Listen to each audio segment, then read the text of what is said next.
We welcome you to Minute Maid Park in downtown Houston. A beautiful night. The roof is open as the Oakland A's are in town for the first of a three-game series. Big crowds have been gathering all season long here at Minute Maid Park. And tonight, once again, on a big and bright Friday night, the Astros in first place in the AL West, a half game ahead of the Los Angeles Angels at 17-9, and the A's a game over 500 at 13-12. Hi, everybody. Welcome. Todd Callis alongside Jeff Blum. Glad you could join us for another night of Astros baseball. And Blum, we just saw the Angels, a tough competitor in the AL West. This Oakland A's team is pretty young, and they have a lot of good offensive players. Yeah, they do have a lot of good offensive players, very similar to the Chicago White Sox that we just saw up in Chicago. Young talent developing itself here in the major leagues. But there's a familiar face doing big things early on for the Oakland A's. That's Jed Lowry from both sides of the plate, hitting well over 300, helping these young kids along. But they've done a good job in making adjustments to their lineup. Marcus Semien is a guy who's moved to the top of the lineup and has proven to be quite good because he's getting on base for guys like Chris Davis, the other Crush Davis on the left coast. But this is a guy right here moving to the top of the lineup. He does have pop, but he's actually done a very good job of getting on base early on to set things up for these Oakland A's. This is a young team, they are a hungry team, and we know the organization preaches on-base percentage. League leaders presented by Houston Methodist. That on-base percentage Blummer talks of. They are second in the American League. Boston is leading in some of these categories, but the A's are right there. Yeah, the A's are right there, and it has a lot to do with the reason why they're playing so well early on. The pitching hasn't been all that great except for that last time out for some guy named Sean Manaea. The A's will have Manaea on the hill for them, and on the other side, they'll face another lefty. Seems like they faced a lot of lefties lately, and tonight it's Dallas Keuchel. Yeah, that might be why they've been so successful offensively, is because they do have a lot of right-handed hitters, but they're running up against Dallas Keuchel, another left-handed pitcher like Todd was talking about, but it's a different situation. Dallas Keuchel at home is great. 82 games, he is keeping opponents to a .229 average. And that's why Minute Maid Park, formerly known as a hitter's ballpark, is turning into a pitcher's ballpark. He does a great job elevating in the zone with that fastball. It sets up that slider changeup down the zone. He is one of those guys that really works off the edges. If he gets a good strike zone tonight from Dan Bellino, I expect another good outing from Dallas Keuchel. Keuchel trying to set the tone as the Astros look to win their first home series since all the way back when the Padres were in town. Josh Reddick, the former A, has good numbers against his former team. We'll talk about Josh as we get ready for baseball on a Friday night right around the corner.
And delivery is fast and easy. Minutes away from the opening pitch when we come back.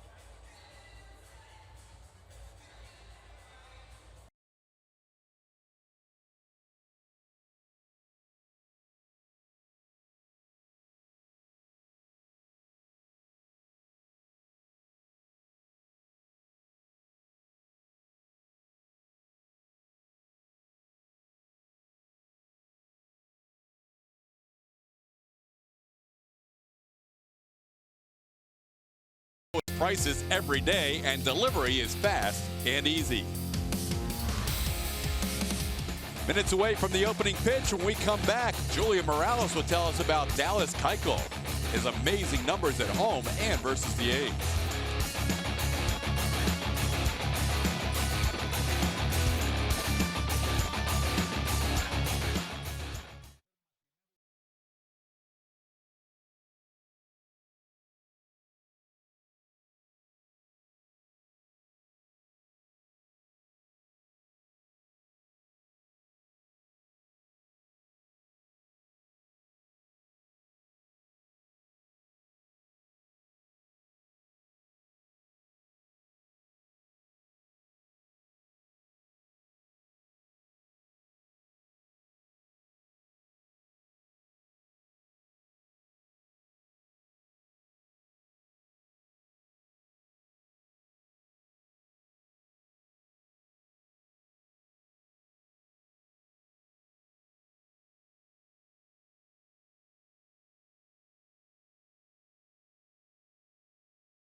Dallas Keuchel on the bump for this three-game series, this Friday night ball game, and he's pitching at home, and nobody takes that more seriously than Dallas Keuchel, who's pitched well here his entire career, really. But what really gets fun is if you get a little more specific, what he's done against his AL West foes in the Oakland A's right here in this ballpark. It's our pitching performance powered by Kubota. His numbers, like I said, pretty good, but when you get specific, in those 7 starts against the A's since 2014 at Minute Maid Park, he's 4-0 with a 1.41 ERA. The opponent average as low as 176, and that's here, but he has not seen them since he faced them on the road. That was at Oakland Coliseum. That one was last year in September, and it did not go as well. In fact, none of that really went well for anyone wearing an Astros uniform during a 4-game series. Oakland outscored the Astros 41-15 that series. They hit .352, slugged almost .700. Nobody could get these guys out in them. In 2017, only got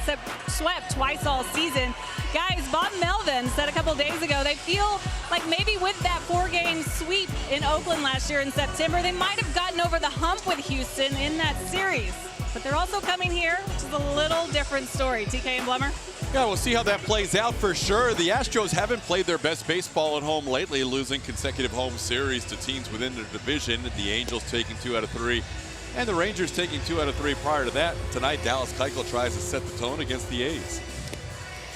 Making his 6th start, 1-3 record, not getting much as far as run support is concerned. The ERA looks great at 3.10, looking to get that down here at home at Minute Maid Park. I think the interesting thing with all the numbers we've thrown at you this season, this will be Dallas Keuchel's only his 2nd start at home.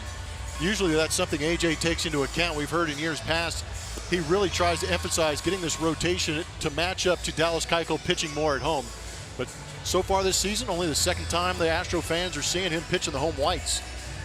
Big outing by his buddy in the rotation, Justin Verlander, to salvage 1 game in that 3-game set against the Angels. And Keuchel will face the following lineup for Bob Melvin and the Oakland A's tonight. Marcus Semien will lead things off, followed by Chad Pinder. The team that's been hitting the ball well lately. Jed Lowry's been amongst the league leaders all season long. Chris Davis, nobody with more home runs since 2016 started. Matt Chapman is the third baseman. Matt Olson is at first. Mark Cannon in center field. Stephen Piscotty in right. And Jonathan Lucroy is the A's catcher, and he bats number 9. Roof is open. Beautiful night for baseball. Glad he could join us for this 3-game weekend series before the Yankees roll into town for 4. Much needed off day yesterday. The Astros playing 26 games in 27 days, yesterday being the lone off day in nearly a month. And we are underway on a Friday night. The first pitch is a called strike. Good time for the off day for you too, Blummer. Belated happy birthday. Thank you very much. I appreciate that, TK. You know what else is great is when you have the day game all night and then the off day. Spectacular. You could enjoy your birthday to the fullest. 0-1 pitch is fouled off. It's 0-2. Astros had the roof closed in the final game of the series against the Angels, with the temperatures rising a little bit during the afternoon day game. But a perfect night tonight, and probably will be open again tomorrow if it's anything like this. Keuchel ahead of the count, 0-2. Called third strike, outside corner. Dan Bellino, the home plate umpire, calls Semien out on strikes. He was frozen at the plate for an extra second or two. Didn't think that one was a strike, but there's one for Dallas. Well, Dallas is a guy who works off the edges, and he needs to get those calls on our MD Anderson strike zone. See if Brian McCann did a good job or if that was just a great pitch, and it was a great pitch. So here's Chad Pinder. Nice way to start for Dallas. 3-pitch strikeout. Pinder taking a strike.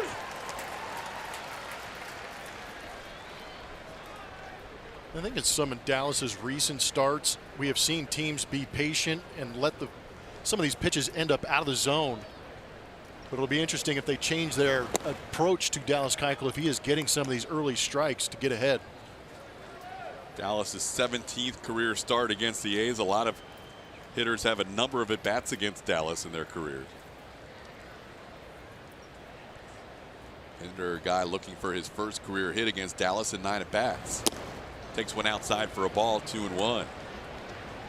It's a combination of temperature, 77 degrees, and humidity of 37%, and that's the ingredients for a perfect night. A's coming in with the off day as well after playing in Texas for a 3-game series. Fly ball into center field, and Jake Marisnick doesn't have to move far. Jake puts it away for out number 2. Starting defense presented by Xfinity. Only name that you might normally see that's not in there tonight is Marwin Gonzalez with the night off. So that means Josh Reddick, the former A, is in left. Jake is in center. You just saw him on the last play, and George Springer in right. Familiar infield of Bregman, Correa, Altuve, and Gurriel, and Brian McCann back behind the plate tonight for Dallas Keuchel. McCann had worked exclusively with Justin Verlander prior to Verlander's start on Wednesday afternoon, and Max Stassi handled himself very well. Verlander was nearly perfect through the first 6 innings. That had to be a lot of fun for Max. Max was one of the best actors in the dugout too for the Jose Altuve silent treatment. That was spectacular. 1-0 count to Lowry is in the upper reaches of the zone, but not called a strike. And A.J. Hinch felt like Dallas at least had to attack a little more up tonight than he normally would, just because this is a good low ball hitting team. He'd like to see that last pitch called a strike. Instead, it's 2-0. Now on the ground, and Dallas is off to a good start. Strikeout, fly out, and with Altuve's throw, a ground out. And we head to the bottom half of the first after Dallas Keuchel goes 1-2-3 in the top half.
Off in right field, followed by Jose Altuve. Carlos Correa hits in the third spot. Yuli Gurriel bats cleanup.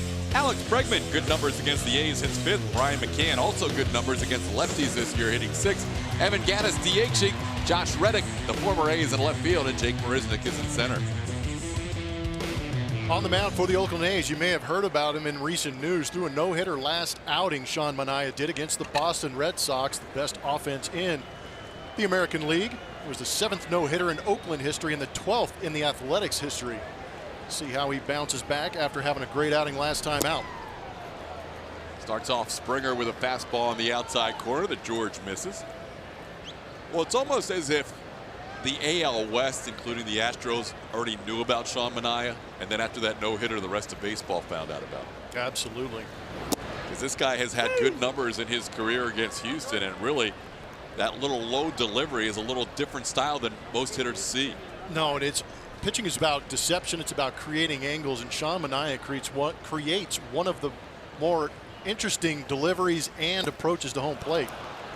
Well, he makes quick work out of George Springer as he got ahead 0-2, and that got George to chase that pitch. Last start was pretty amazing. Yeah, it was. No hits, 10 punch outs. He had 9 ground outs, 6 fly outs, a couple of line outs mixed in there. And he is a mix of fastball, slider, changeup. And oddly enough, when watching him go through that no-hitter, I've got to be honest, I was a little bit shocked considering the defensive woes we've seen the Oakland A's have in the past, but they stepped up that day. Yeah, their defense has been problematic through the years, and even now it's still not the best defense in the American League for sure. They had a tweener play there that was called an error on Marcus Semien that preserved the no-hitter. Altuve drills one to left field, but that is a lot of topspin as Chad Pinder makes the play. Looked like that was heading for the wall, and that thing dived down. Altuve coming off his first home run of the season. Ball hit pretty well. We know Altuve just got off the schneid with that home run. See how close he is to the front of the box. Got in on the label just a little bit. Great swing on our mattress from Supermo. Great swing. I just think it didn't hit the right part of the barrel. Sometimes players wonder if the ball travels with the roof open, but tonight there is hardly a breath of wind at all. Yeah, this is a unique night here with the roof open. I agree with you. That's the first thing I looked at with the roof open. I'm sure a lot of the players do too, is are the flags moving? Here's Carlos Correa. Correa has not had a lot of success against Manaea. 14 at bats, a couple of singles. He has walked 6 times, but also struck out 6 times. Catches the edge. It's 1-1. And I really believe it's the delivery of Manaea that makes him tough. He is coming from that second base angle, that low 3/4, and coming in towards right-handed hitters. And it's tough to figure out if that pitch is going to stay a strike, because out of his hand, visually as a right-handed hitter, I'm imagining that it looks like a strike for a very long time. But by the time you make a decision to go after it, it's in on that label, much like we saw in Jose Altuve. Good swing there by Carlos. It's 2-2. Carlos wishes he had that pitch back. Yeah, Carlos is in a good spot right now. He has been swinging the bat well, so timing couldn't be better for him to be facing Sean Manaea. A lot of times a pitch up and away to righties or lefties will be a pretty good pitch for a lot of different starters. But for Manaea, that's been his danger zone. Guys get extended against him, and that's where he's given up the highest exit velocity, both to righties and lefties, when he goes into that upper outside quadrant to either hitter. And that kind of goes to what I'm talking about as far as that tough angle that he approaches the plate with. If you see it up out over the plate, you're going to see it a lot better. Correa rips one. The shortstop Semien is there. Carlos couldn't hit it much harder, but he is retired. So Altuve and Correa, decent contact, but nothing to show for it. 1-2-3 inning.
Fastball is very good. A 151 opponent average versus that fastball is the third lowest in Major League Baseball.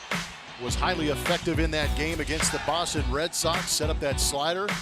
Dallas Keuchel, we saw it in the first inning, and when he's going well, he is working off the edges, freezing some of these hitters, and doing a great job of painting.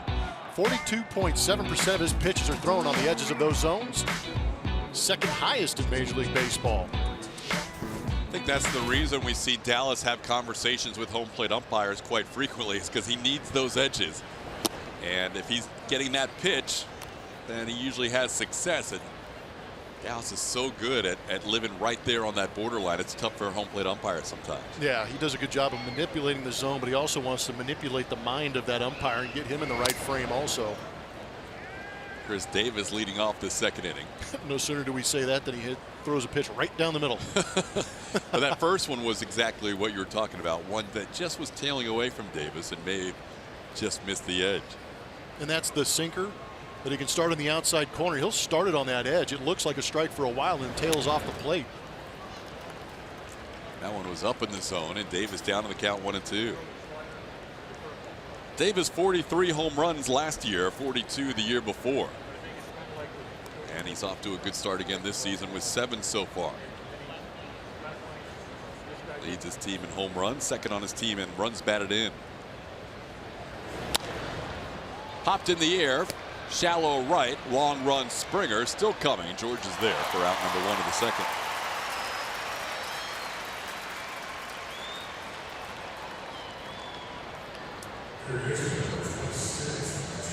I'll bring up Matt Chapman. Astros with the final win of that series against the Angels, moving back into first place by a half game in the AL West. The Angels went right back home after a quick trip, just Houston and back, and they are hosting the New York Yankees for the weekend. Which will be an interesting series to watch from afar. As the Yankees will be in town after this series as Chapman takes a called strike.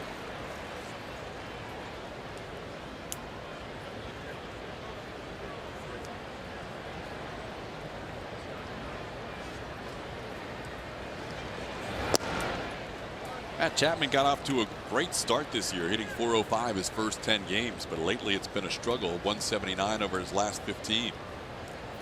The A's kind of a reverse as a team. They got off to a slow start offensively while Chapman was going well, but they have been hitting the ball much better lately, while Chapman has been struggling a little bit. It's 2-1.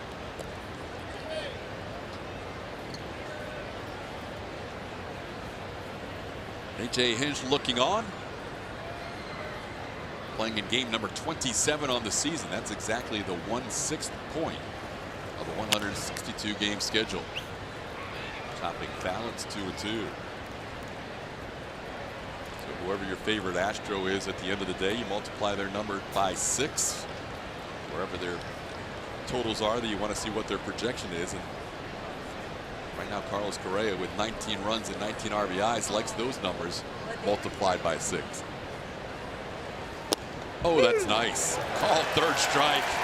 Chapman frozen for strikeout number 2, both looking for Keuchel. The Astros annual Bayou Bass Street Festival tomorrow from 3 to 6 on Crawford Street. Bring the family out for crawfish, food trucks, games, and a live performance by the Bayou City Brass Band. Visit astros.com/Bayou or call 1-877-9-ASTROS for more info.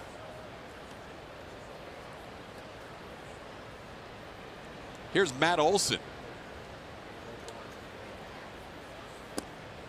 Olson takes a strike. I think Matt Olson's anti-flat bat. The way he starts his swing. Yeah, I barely notice it. His hands are literally hanging over the middle part of the plate. Yeah, that's his mechanics. He starts like that, and he triggers his swing based on that bat starting right over the plate and straight up and down, and about as far away from his body as any hitter you'll see.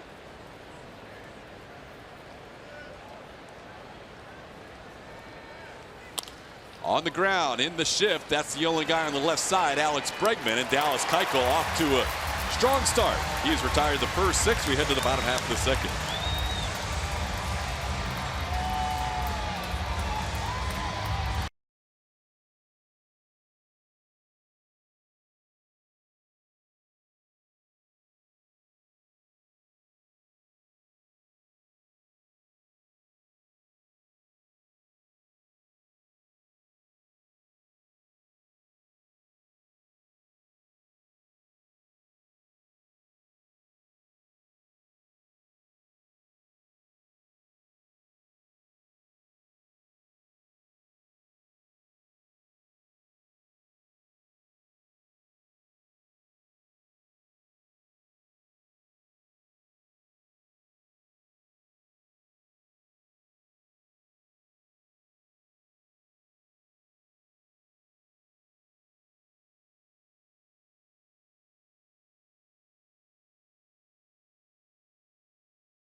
VIP experience. North Texas, April is your chance to show your spirit.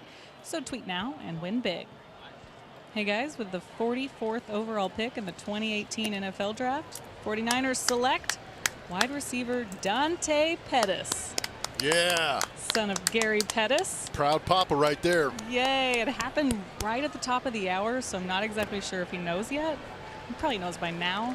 I think he had a couple of scouts in the dugout looking back upstairs, and he also said he knew exactly when they were starting that second round, and he said he was going to be upstairs watching that as long as he could. Hopefully he did see some of it. It's killing him not to be with the family right now in such a big moment, but he did get to surprise him not too long ago when he received the award the other night while we were on the road. Left that game in Seattle and surprised his son by being there in Omaha for the awards ceremony. So pretty cool. Very cool. Could there have been a better team for them? San Clemente, California is where he spends the off season. Yeah. Now he gets to go up the coast and play for the 49ers. He was born in Oakland, was Gary, and that's awesome. Congratulations to the Pettis family. Absolutely. That is a great moment. 3-1 the count to Yuli Gurriel, and he sends one into right center field. Hit well. All the way back goes Piscotty and Canna. It's Piscotty on the track, making a backhanded play for the first out. Astros have hit the ball pretty hard against Minaya, but nothing to show for it so far. Yeah, it's definitely not encouraging, as hard as the Astros have hit the baseball, to not have any hits on the board yet. There's a little bit of indecision between Canna and Piscotty. Canna has never played center field until this season, and he didn't play any in spring training, yet here he is playing consistently out there in center field. Good communication and great look at the eyes of Piscotty as he's running across, taking a peek at Canna before he went for that ball. Here is Alex Bregman, and he takes a called strike. Bregman last year hit .358 against the A's. In his career, he is a .328 hitter against Oakland. Hit a home run against Sean Manaea last year in his final start against the Astros in August. Manaea has now, going back to obviously his no-hitter against the Red Sox, but back to his previous start before that against Seattle on the road, plus tonight, hitters are now in an 0 for 40 against him. Make it 41 as Bregman grounds to third. And the strong throw by Matt Chapman for out number 2. Pitch usage: fastball, changeup, slider. We talked about the average against that fastball has been outstanding. The changeup is very good too. Primarily a fastball changeup guy against the Astros. Slider mixed in there. But he's aggressive in the zone, you can see. He'll throw a lot of sliders to left-hand hitters like Brian McCann. McCann getting a start tonight and batting in the 6th spot. AJ is flipping him and Reddick a little bit in the lineup as Reddick bats in the 8th spot. McCann is off to a 6 for 16 start against lefties, including a homer in this homestand.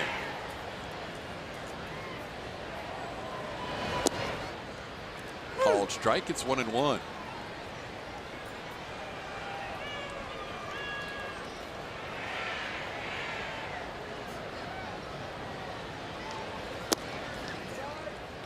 Four starts for Manaea last year against the Astros, 4 starts the year before. He's only won 1 game in those 8 starts, but he has pitched well with that ERA below 2.5. McCann gets under this one and pops it up. Second baseman camps under it. Jed Lowry makes the play. Actually, that is Simeon in the shift. And that'll do it for the Astros.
Anniversary of Nolan Ryan setting the Major League Baseball record for strikeouts. It happened 35 years ago today up at Olympic Stadium against the Montreal Expos. The Big L. Crazy enough, the hitter, Brad Mills, former manager of the Houston Astros. Walter Johnson's record goes by the boards. Nolan picks up the new mark, and he would end up cruising past that as you look at these numbers. These numbers are never going to be touched. 5,714 strikeouts. Good grief. Towards Correa on a couple of hops, and on one pitch, Mark Hanna is retired. Julia, what do you have for us? I have today's Chevy Stropole. Well, you guys were talking about the strikeout number that won't be touched. Let's find out. What other records do you consider to be the most unbreakable? Remember to follow us at ATT Sportsnet SW. Is it complete games? There's the strikeouts, shutouts, or Mo's saves.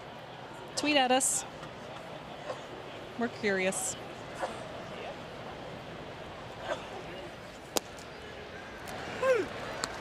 A lot of unbreakable marks there. That's going to be tough to choose between all those. Although I can't imagine 300 complete games will ever see anything close to that. What are we doing? Right. The analytics tell you can't face a lineup 4 times. Stephen Piscotty down to the count 0-2. Keuchel has retired the first 7 he has faced tonight. Piscotty has started 24 of the 25 games for the A's in right field, and they have seen a lot of left-handed pitchers lately. 6 times in their last 7 games they faced a lefty. Ground ball towards Bregman on 2 hops. Alex with a long throw on the money. Dallas has 3 ground outs in a row, and there's 2 outs in the 3rd. Going back to Nolan Ryan, because tonight is the night after the no-hitter by Sean Manaea, so our statistician extraordinaire Phil Boudreau did some work on guys coming off of no-hitters, and Nolan, after his first no-hitter, went 9 innings, allowed 1 run. Off his second no-hitter, he went 10 1/3 innings. We keep hearing these numbers and they don't make any sense. They don't compute. They don't. 10 1/3? 10 1/3, gave up 2 runs, 13 punchies after 17 strikeouts coming off his first no-hitter. And then 3rd no-hitter was the last start of the season, so there wasn't any follow-up. 4th no-hitter, complete game shutout. Did you just roll over the first no-hitter had 17 punch-outs? Yeah, 17. 17 punch-outs of the 27 outs. 17 punches. Yeah. So he averaged more than 9 1/3 innings for his follow-up start after no-hitters for his first 4. Just ice it, rub some dirt on it, get back out there and give me another 150 pitches. Going back to what we were talking about, the complete games. I mean, it's a different era now. Even if you could do it, there's nobody in baseball right now that would let anybody try and even attempt it. No. That was Manaea's first complete game of his career, the no-hitter. And they had to let him go because it was a no-no. Right. 1-2 the count on Jonathan Lucroy as he chops 1 foul. Yeah, now, I mean, what you see the Astros doing with that starting rotation, giving you 7 innings a night, it seems. That's old school. It is. A little bit of throwback. It's not 2018. That's why they stand out amongst all the rotations right now, with their ability to not only shut down offenses but go deep into games. Dallas throwing only 30 pitches so far tonight, trying to get through the 3rd. He's ahead of the count 1-2 on Jonathan Lucroy, who spent last year both with the Rangers and also the Colorado Rockies. Doesn't chase there. It's 2-2. Yeah, I think it may have been a week ago. I was talking to AJ Hinch, and we were talking about the depth these guys are going into games and the number of pitches. And I think 3 of the 5 were averaging right at 100 pitches. And Dallas might have been at 98, and Lance McCullers was right around 93, 94 pitches. So he's letting them go out there, but they're highly efficient going 6-7 innings with those 100 pitches. Yeah, and that's by comparison. Last year, Justin Verlander averaged over 107 for the season. So he's definitely on the low end of where his average was last year. Whether Verlander or Garrett Cole or even Charlie Morton end up winning AL Player of the Month or Pitcher of the Month could revolve around how the offense does tonight against Sean Manaea. Yeah, good point.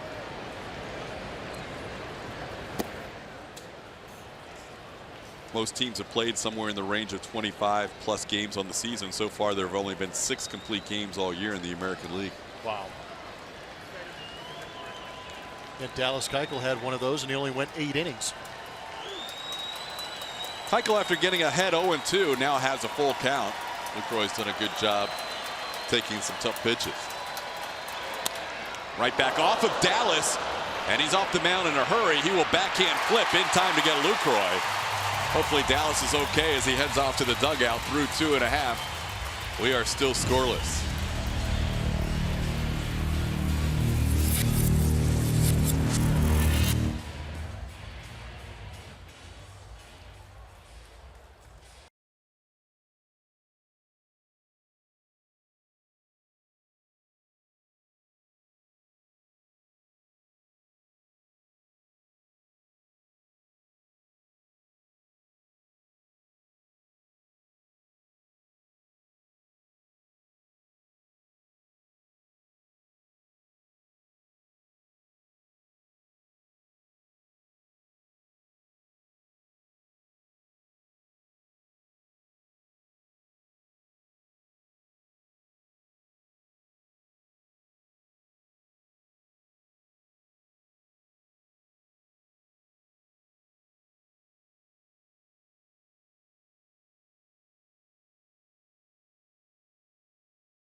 And softball programs.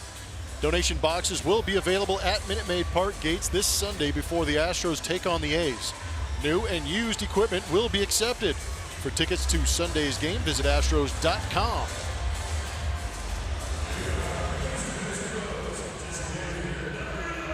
Bottom half of the 3rd inning. Wednesday's game against the Angels to wrap up that series. We didn't see anybody reach base until the bottom half of the 4th inning. 2 outs and nobody on. The Astros would rally for 3 runs, walk, hit batsman, and a double by Bregman. So far tonight, no one's reached base as we head to the bottom of the 3rd. Evan Gattis fouls one back.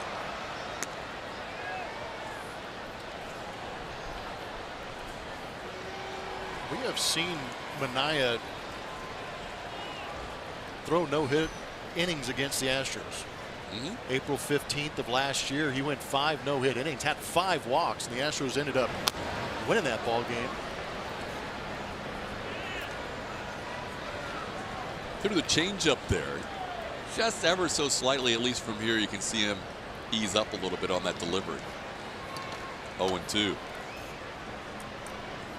Yeah, the walks got him that game because he did not allow any clean hits for the Astros. Swing and a miss. Strikeout number 2 for Manaea, getting Evan Gattis. Manaea has retired the first 7 batters he has faced tonight. No Player Does More, brought to you by HEB. Josh Reddick, the owner of the Robes, .346 batting average at home since last season. Endearing himself to those fans just over that right turnbuckle in right field. He's done good things at the ballpark, and he's done great things away from the ballpark also.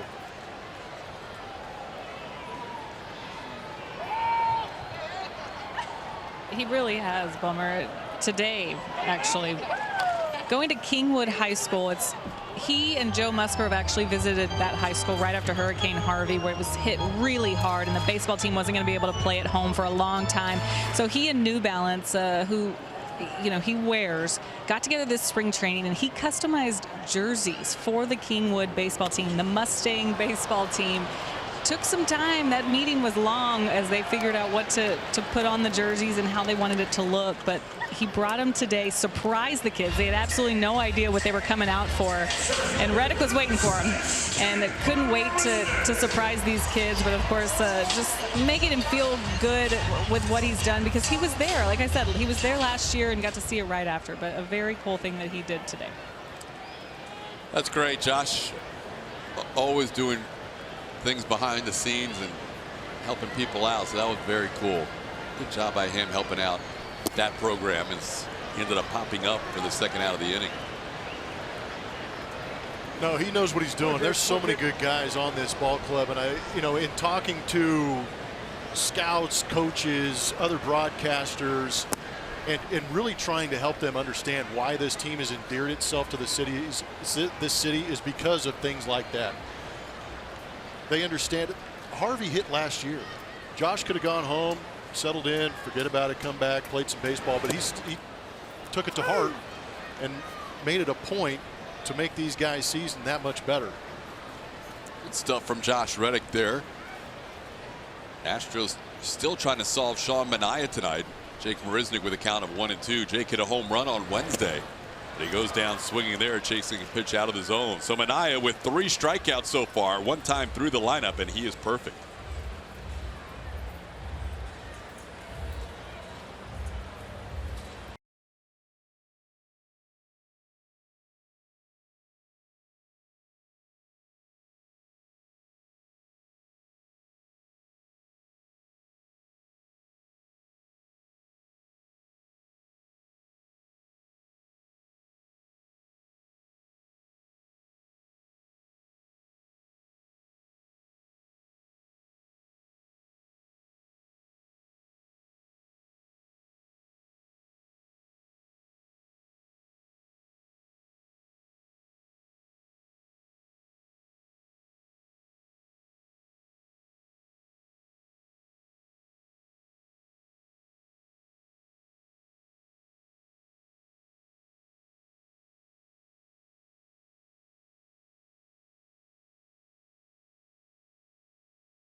Pitch for pitch, inning for inning. Dallas Keuchel through 3 innings has thrown 34 pitches. Sean Manaea through 3 innings has thrown 33 pitches, and nobody has allowed a base runner thus far. We head to the 4th. Marcus Semien will lead things off.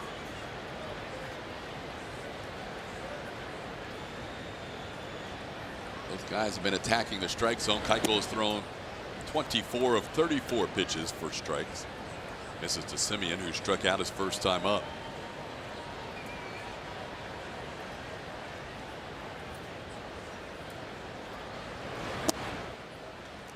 That's perfectly placed for a called strike. It's 1-1. Dallas, as Blummer mentioned, only making his 2nd home start of the year and his 6th start of the season. Last time he started here at Minute Maid Park back on April 4th against the Orioles, part of his sweep for the Astros. Semien takes one inside. It's 2-1. It's a good pitch. It makes Semien think. He was thinking about trying to pull the trigger, and then that last second cut held up.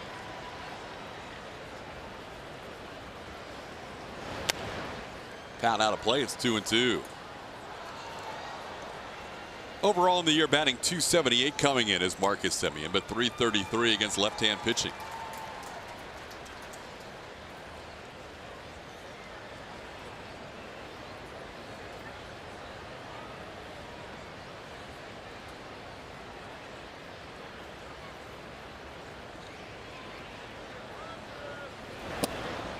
Inside corner, called third strike. That is the third strikeout for Dallas, and twice he's gotten Simeon looking. Remember the cut fastball that he took, kind of with that check swing. This is what gets that strikeout for Dallas Keuchel. It doesn't cut. It stays with that four-seam movement and flattens out, stays on that inside corner. Seeming anticipating break, it didn't. That is called good sequencing. Very good sequencing and execution on Dallas's part. Pinder fouls one away. We were trying to look in between innings after Dallas's last inning where he got hit. It didn't look like anything too serious, and he seemed to be fine afterwards. Yeah, thankfully. There's a little bit of concern when it comes back on that arm side. But in true Gold Glove fashion, went over and made the play. Backhand shovel to Yuli to get Lucroy to end the third. 1-1 the count. Dallas didn't have enough innings pitched last year to be on the ballot. They only list guys that have at least qualified with 162 innings or more. Ground ball towards third. Bregman is there. Alex has an easy play, and that's 2 outs in the fourth. Now it's time for Lowe's whole team together. Astros starting ERA. I mean, really? And there's a start in there for Lance McCullers. If you pull that one start in Minnesota out where he gave up 8 earned runs, that ERA is going to drop a ton and be even better. But a combined 2.31 obviously leads Major League Baseball. Now we're starting to talk about almost a month into the season. Yeah, and you talked about, multiplying numbers by 6 to, extrapolate things over the course of the season. We could have a little fun and do that with the starting rotation numbers. If they all got 30 starts, because they're all at 5 right now with Dallas going with 6. Have some fun with that. You can see some ridiculous numbers. It really has been amazing to watch. We knew that would be a strength of the team, or one of the strengths. We didn't know how good this quintet of arms could be. They have been tremendous so far through the first 26 games for the Astros. When you have the overall record, you don't complain with 17-9, but the way they've pitched. What if? Yeah. A couple of runs here or there for those guys. My goodness. They have pitched well enough to be even better than 17-9. Here's Lowry with a 2-1 count. Still fun to talk about. Imagine what if. You got 3 potential pitchers of the month for the month of April, something Dallas Keuchel knows a little bit about. He was pitcher of the month in April last year and in 2015. Towards Correa, 2 big hops. Carlos throws out Lowry, and Dallas another 1-2-3 inning. We head to the bottom half of the fourth. Keuchel versus Manaea, good one.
Special guests in the house. That's Michael Kidd-Gilchrist on the left there in the black shirt and in the cage right there. A Charlotte Hornet, incredibly successful athlete, but told us he's not the most outgoing guy. He has a stutter. Obviously a challenge for a public figure, and someone who can relate is George Springer. Michael actually watched the World Series, saw George go off, learned he had a stutter, and he started to do some research. Fascinated with George and all the work he does with Say, which helps kids with stutter as well. And at 24 years old, guys, Michael, an NBA player, looks up to the Astros outfielder, said it gives him satisfaction watching him do interviews and just go about his life. George may have been safe there as he kind of avoided the tag on a wide throw by Simeon. Will more than likely not be a hit for George, but a good evasive slide to reach first base. And I wouldn't be upset if the A's tried to challenge us just so they could go to review so we could talk more about George and what happened earlier today. But great hustle and great awareness also. It's not easy to be going down the line and see that first baseman move and be able to make that adjustment down. Simeon, it's also important to note, has had issues in the past, not only with fielding, but throwing across the diamond. He is usually a high error guy at shortstop, but a great athletic move again by George Springer. And you've got to come out of the box, give yourself a chance. And then he noticed that throw was wide and gave himself the opportunity to slide in there. Altuve the other way, sending Piscotty towards the track. He's there to make the catch. George goes back to tag up, and he's going to be safe. Take the 90. Great hustle by Springer, who started out off the bag and then realized he might have a chance to advance and hustle back to tag up. Well, that's also good scouting by the Astros, realizing that they have an opportunity, and George felt that his speed matched up against Piscotty's arm would be an opportunity to get 90 feet. Altuve making a bid for number 2 going the other way, but instead George, realizing that Piscotty was going to get under it, goes back and tags and forces the issue. Great job. And according to our outs above average that we talk about so frequently as far as defensive rankings, early on, Stephen Piscotty is a -3, so why not take the chance? Yeah, their outfielders overall are either at average level or below across the board as Correa takes a pitch outside for ball 1. The other thing, you not only put the pressure on a defense that has struggled at times over the last few years, but you also put yourself in scoring position against a guy who hasn't given up much in 3 starts. It's a great point. And why not run yourself in a scoring position with this guy at the dish? Carlos thought that was a ball. Instead, it's 1-1. First base runner of the night reaches on an error. Sean Manaea and Dallas Keuchel had not thrown more than 12 pitches in any inning leading into the bottom half of the 4th inning.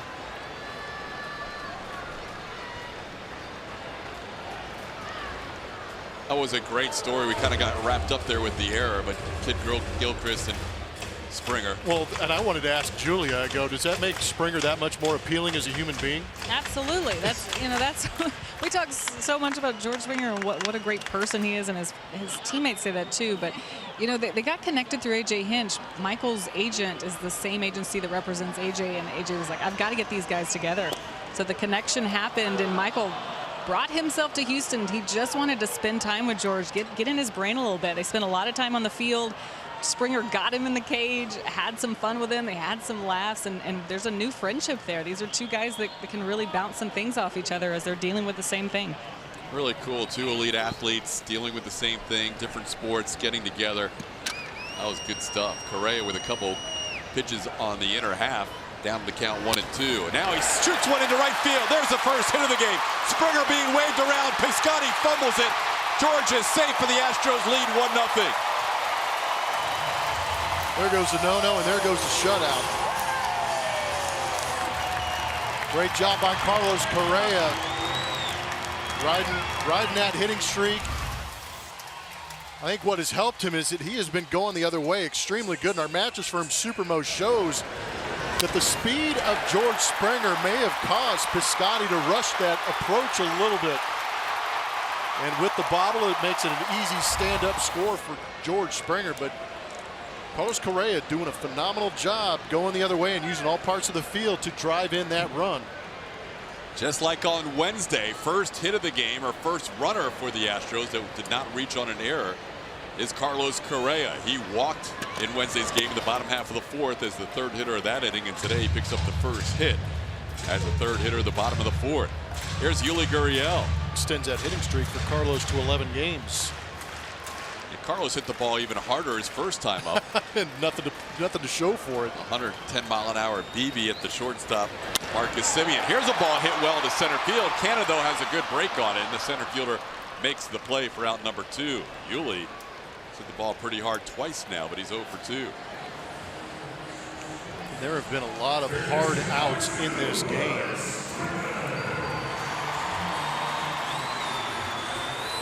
The other part of that Kit Gilchrist video that I liked was that not only was Julia doing that story and she would eventually talk to him, but she was interviewing AJ at the time he was at the cage. Julia does everything. Pregame, post games, does interviews while the other story is happening and still ends up telling that story. I have a little suggestion for Julia. She needs to learn to say no. She does so much. And what's crazy, she has to know everything, and she does. I wanted to know everything today. There were some good stories today, and y'all are too nice for saying anything. No, I know you're gonna be humble about it, but don't. We recognize what you're doing, and it's pretty impressive. Oh, I'm at the ballpark, and I'm having a great time. So the problem is tonight, as Bregman bats with a 2-0 count, because of the fact that there are fireworks, Julia will have to leave our broadcast at some point and get ready for the post-game show because they host that out of the studio. So the Instagram stories, which we love if you don't follow her on, they might be a little shorter tonight. Yeah. It'll just be of myself, or I'm driving myself over to the studio. Well, be along for the ride. Yeah, she's going to light the fireworks and then head over to the studio. Here's Bregman with a 2-0 count.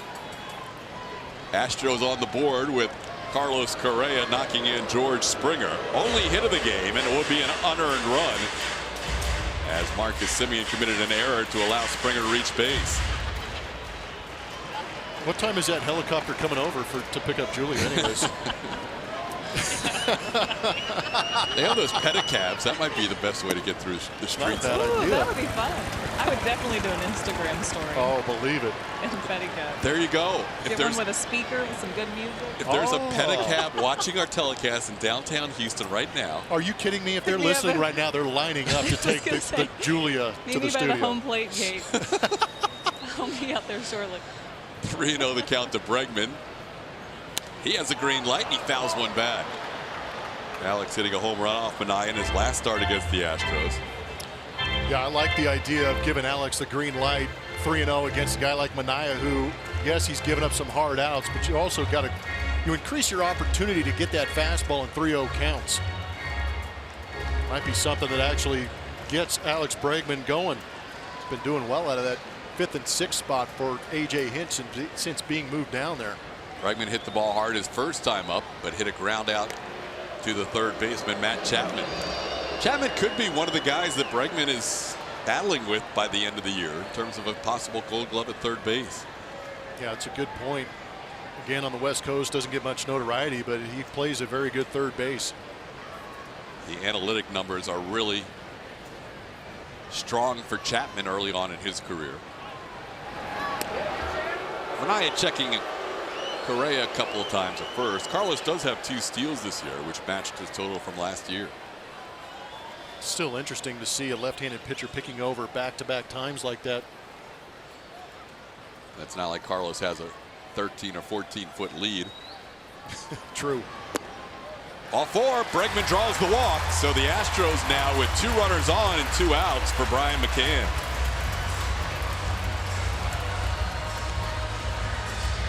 A little mound visit here for the A's. 3-1 changeup to Alex Bregman. Another reason he might want to swing in that 3-0 count to assure you get that fastball. In Manaya's career, left-handed hitters are hitting $195 against him with 6 home runs. Right-handed hitters are hitting $260, and they've hit 36 home runs off him. I'm surprised he's got pretty good numbers here at Minute Maid Park also. 4 games he's pitched here previously, a career 1.64 ERA in Minute Maid. Yeah, up and down the board, his numbers against the Astros have been impressive. The one area has been the walks that you mentioned, the 5 walks in a start last year in April that hurt him without allowing a hit. Ended up giving up a couple of runs, one of them earned. But his last 4 starts, all 4 starts last year, he walked a total of 11. Wow. And Walk Bregman here. Scott Emerson out there to talk to his starter, the pitching coach for the A's, back in the dugout. A little check of Correa. He's a little concerned about the running game, isn't he? Probably more so than he needs to be at this point. Well, a left-handed pitcher on the mound against a left-handed hitter. It's a pretty good throwing lane for LaCroix down to third base. Not an ideal opportunity, but Carlos may want to hang there just because Brian McCann's been so good of late, too. That one bounces up in there, and Correa initially thought about it. LaCroix still doesn't know where it is. Unless he was deking everybody, it took him about 5 seconds to find the baseball. Yeah, salty veteran. You don't want to mess with you, then pick it up. Good thing it wasn't a snake. Yeah, a ball that spiked that far out in front of home plate. That has got to be one of the more miserable feelings in all of baseball, is not knowing where the baseball is. And Either that or he sold it. It's sitting right there, so the runners can't go anywhere. Yeah, because you're right. What if he is deking you? Or even if he finds it at that split second, you're done. Swing and a miss. Good slider there to McCann. It's 1-1. Slider comes in around 80. The changeup's around 84, 85. And that fastball in the lower reaches of 92, 93. And with LaCroix with his mask and helmet off, is it mandatory to be bald and bearded to catch in the big leagues these days? You might be onto something. Man.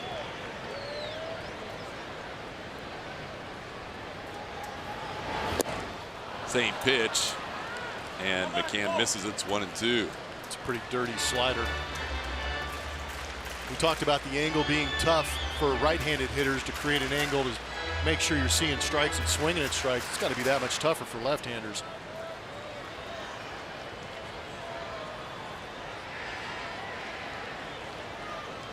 Once he gets ahead against lefties, this is where he goes heavy slider. See if he triples up here. Now fastball upstairs, getting McCann swinging. That'll do it for the Astros, but they're able to score a run. 1 hit, 1 walk, an error. 2 men left on base, 1-0.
A great deal during the Rams spring sales event.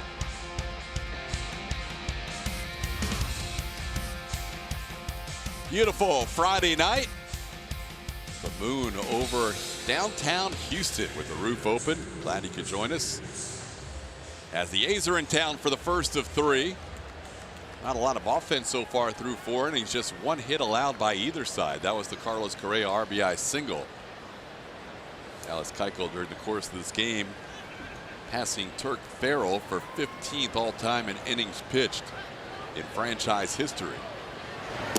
Got over the 1,000 inning plateau a couple of starts ago. Now he'll deal with Chris Davis, who flied out to right his first time up.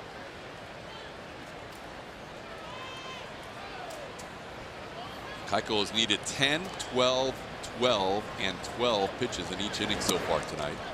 And he catches the corner against Davis. It's 1-1.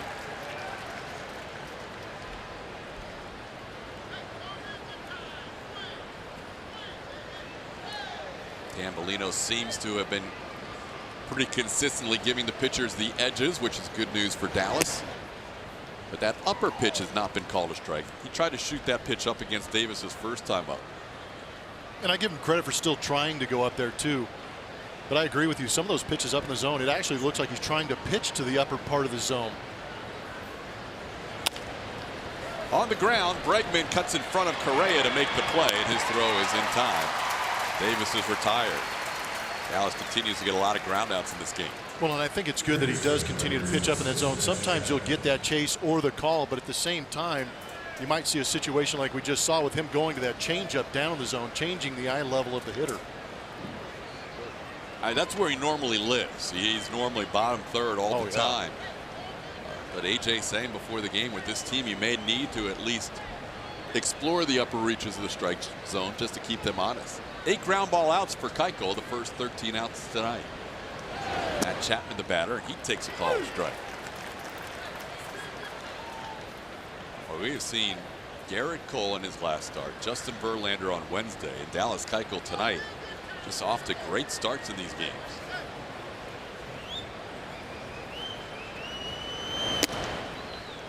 Fastball upstairs. It's 1-1.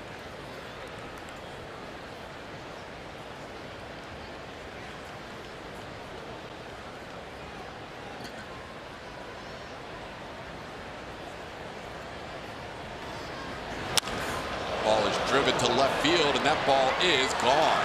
That got out in a hurry. Matt Chapman hits one over the wall in left field for a solo home run. Chapman's 6th home run of the season, and now we're tied at 1. It's also the 4th home run that Dallas has given up this season, and that was a seed off the bat of Matt Chapman. Might not have elevated above that scoreboard until the very end of that flight. It was a low liner that kept carrying. Yeah, that ball was smashed 112.2 off the bat.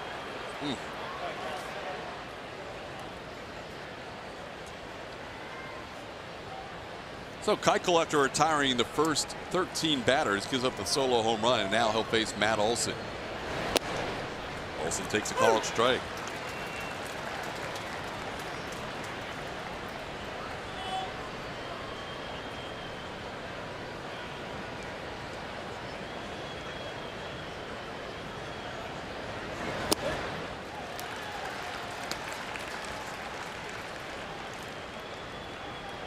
In those 3 starts, Cole retired the first 13 batters, Verlander retired the first 14, and then Dallas retired the first 13 tonight.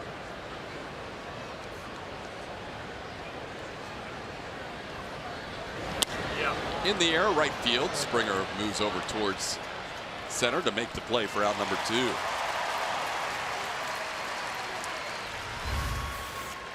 We keep talking about the A's doing a good job of hitting the ball down in the zone. Might have been a little bit of a slider that didn't slide, except right into the barrel of Matt Chapman, and he did not miss any of it. Guess you don't have to create a monster launch angle to be able to hit a bomb if you hit it that hard. No, it was 20 degrees. Yeah, that's a low stinger. That's why I was thinking that ball might not have been above the wall until the very end of it getting to left field. I don't think that ball ever came down until after it landed in the seats. It was rising from the time it left the bat. Here's Mark Canha.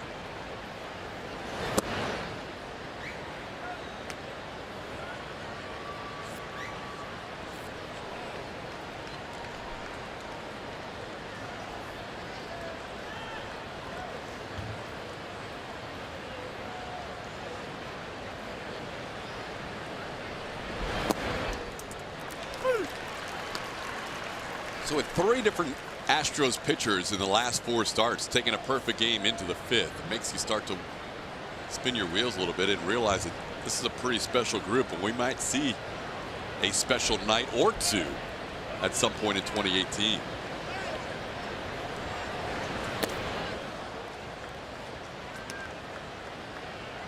Yeah, the way they've been pitching and the ability they have, they're definitely creating opportunities. And talking about Chapman's home run, the 20-degree launch angle, the home run Albert hit against Justin Verlander, 16-degree launch angle. Ooh. On the move, Bregman, a nice play to get Canna for the final out of the inning. Alex coming in and throwing off balance for the final out. We're tied at 1.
George Springer on the base paths, avoiding that tag on the error and then tagging up at first base on the fly ball by Jose Altuve, forcing the issue and beating the throw by Steven Piscotty. That put him into scoring position for Carlos Correa, single to right. That's how the Astros have their run tonight, on the single by Correa and the nice base running by George Springer. Here's Evan Gattis leading off the 5th inning. Both teams with 1 hit. Both teams with a run. A's committing an error to allow an unearned run against Sean Manaea. Gattis rips one at third, but right there is the third baseman Chapman for out number 1. Astros hitters continue to hit some tough luck tonight. Kind of feels like you need to be on red alert playing behind Sean Manaea. Soft contact is not an option for these Astros so far.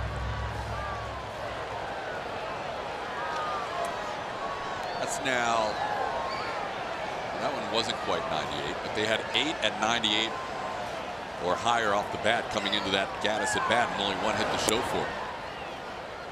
Baseball's awesome. Here's Evan Gattis. Excuse me, here's Josh Reddick. Gattis hit that last line drive for the out. Reddick takes a called strike. It's 1-1. Josh popped up his first time up. Manaea with 1 for 16 tonight against Astros hitters. 2 for 51 his last 2 starts. We're talking about a guy who's locked in right now in his last 3 starts. Reddick tries to butt his way on. He will get there. The flip to Manaea, no chance.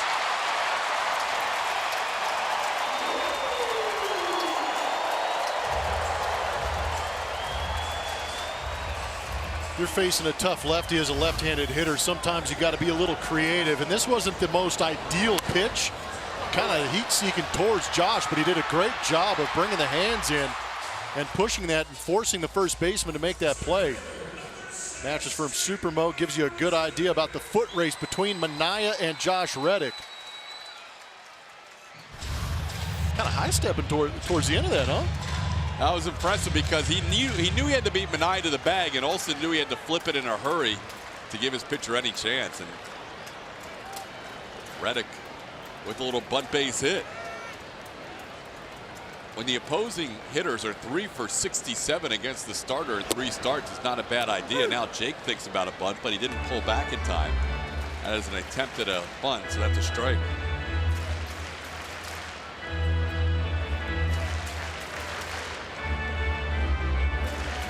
Why not? It's an option when you've got some speed. Talked about the defensive issues that some of these A's have.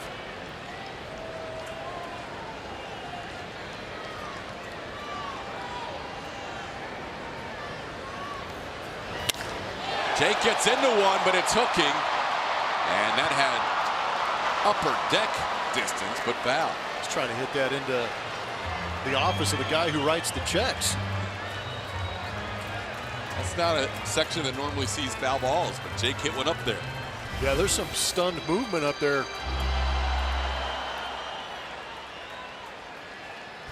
Yeah, that's not the good hand section.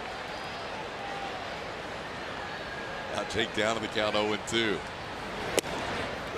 Call third strike on the inside corner. Jake frustrated, but Manaya looked like he painted the inside corner for his 5th strikeout. Watch every out-of-market Astros game all season long live on your favorite supported devices with MLB.tv. Blackout and other restrictions do apply. Visit MLB.tv for details. Now that's kind of an indication. I know Jake hit a home run in his last game, or he came on as a defensive replacement, hit a home run. But when you're chasing pitches out of the zone, and then he doesn't argue much. When you're arguing pitches that are in the zone, then your strike zone's a little bit out of whack right now. And I think Jake's been fighting that a little bit this year. Here's Springer taking a pitch outside for ball 1. We don't see Jake argue much. So he's what his vision right now of a strike is. It's not quite what the actual strike zone is. That you add the frustration level into that, you're going to have a little bit of a conversation with yourself and the umpire. 1-0 the count to George. He reached on an error. Scored the only run for the Astros. Just some good base running that we showed you at the top of the inning. Taking one close, it's 2-0.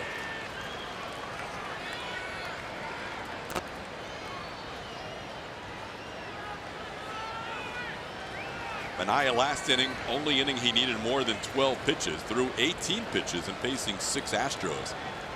It was extended due to an error by the shortstop Marcus Simeon.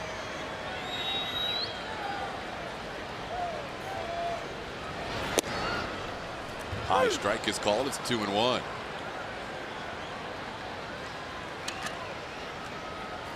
Bunt single by Reddick, only the 2nd hit of the night for the Astros. He's on first base with 2 outs. Manaya coming in, leading in batting average against 130, on base percentage against 177, ERA 123, and OPS 413. He has done it all this year. Tonight has been about the same. Only 2 base hits, both singles, and a walk issued in 4 2/3 innings.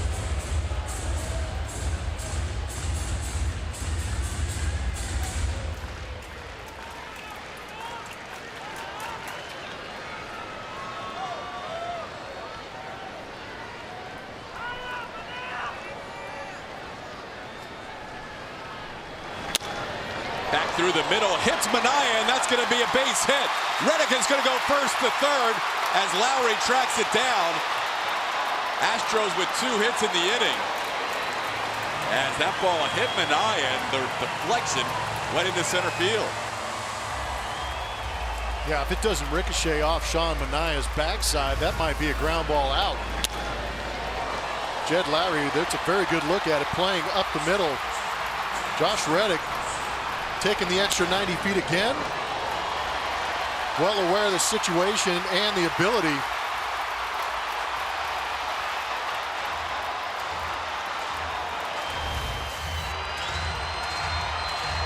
Here's Jose Altuve. Altuve lined out to left field his first time up.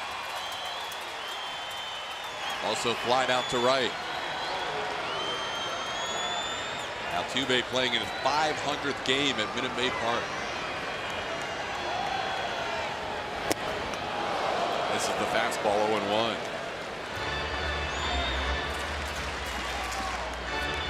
Lance Burke Hoffman, Greg Biggio, Brad Ausmus, and now Jose Altuve, the 4 Astros who have played 500 career games in this stadium.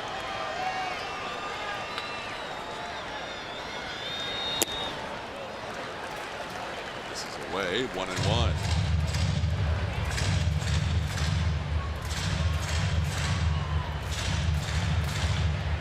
Nye has had to work out of the stretch a little bit the last couple of innings, after being perfect through 3.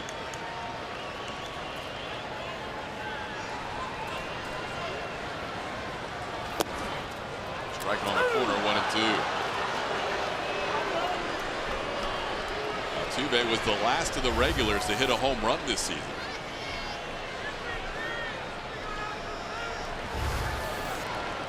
Even if you count the guys on the bench, everybody on the active roster had a home run before Altuve hit one in his 102nd at bat of the season last game.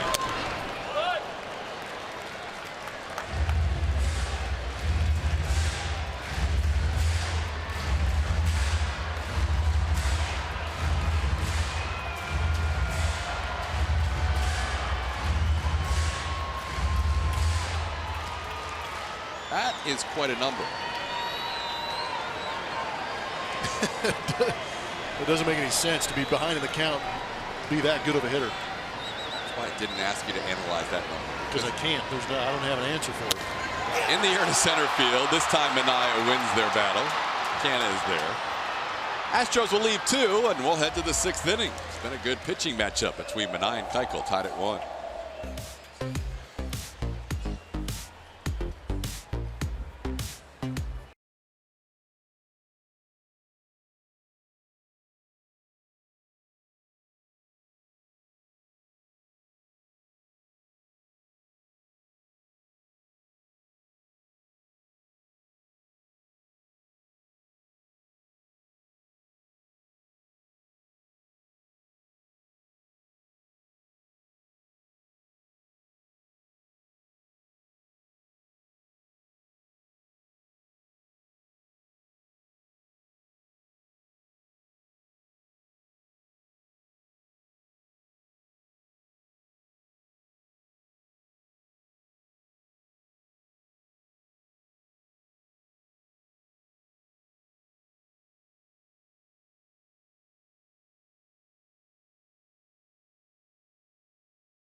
He starts to get a little edgy. 42.7% of the time he is working off those edges. One of the league leaders in that. And these are some great examples of all of his pitches. The running fastball, the cut fastball, the changeup, the little bit bigger slider that turns into a curveball at 78 miles an hour. And he does a great job of setting up guys on those edges. And the ability to execute is what makes Dallas Keuchel very good.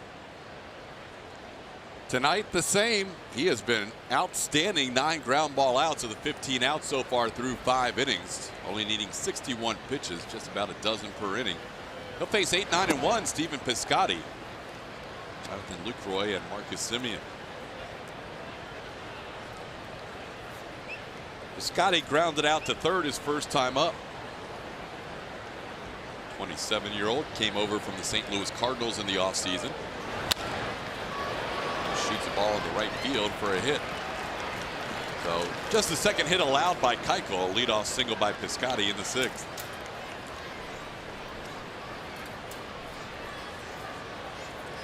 Yeah, Piscotty's an interesting story. Got strong ties to Northern California. Grew up in Pleasanton.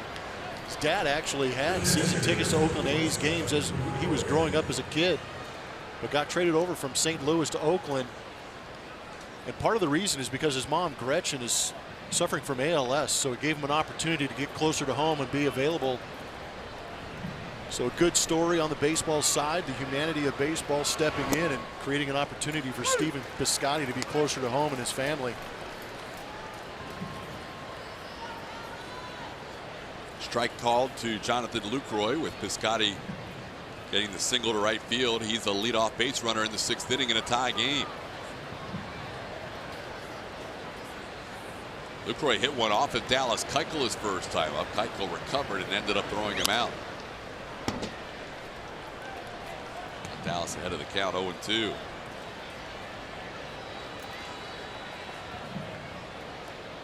Keuchel did not allow a base runner until the Matt Chapman home run with 1 out in the 5th inning. And even then he went right back to the windup after the solo shot. So this will be the first batter, Lucroy, that he has faced all night out of the stretch.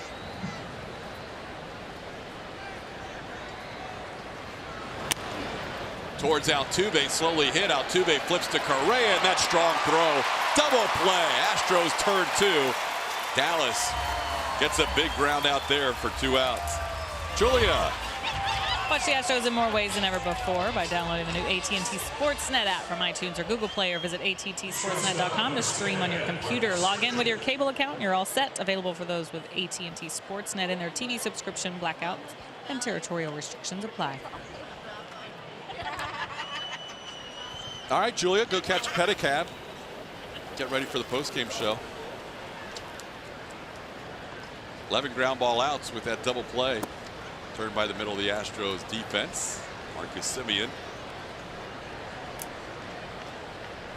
Correa didn't need the strong arm on that double play because it was Lucroy running, but when he has a fast runner, he gets to show off that gun. It's pretty special. Yeah, as insensitive as that comment was, he did have plenty of time, but he still loves throwing the ball hard across first base. What, the catchers are slow? Yeah, you just put them all in the same group. My gosh. Kind of like the bald and bearded and slow. I have the Sprint Stack Cast leaderboard. You've got as proof. Empirical evidence to back up the point. There might be 1 or 2 catchers that run okay, but not many. JT Real Muto runs okay. Yeah, he's a pretty good athlete. 2-1 pitch on the ground against the shift, and Dallas is frustrated because nobody is over there, and that little ground ball ends up in a base hit. Well, the shift usually takes hits away, but that time Semien just using the right side of the infield for his first hit and the 3rd hit of the game for the A's. I'll bring up Chad Pinder.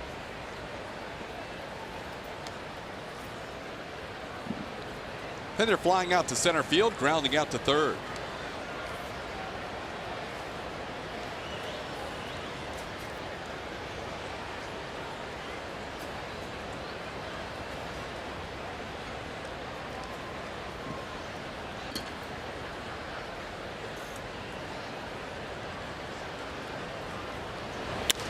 That ball is driven deep to left field, and that will be well out of here.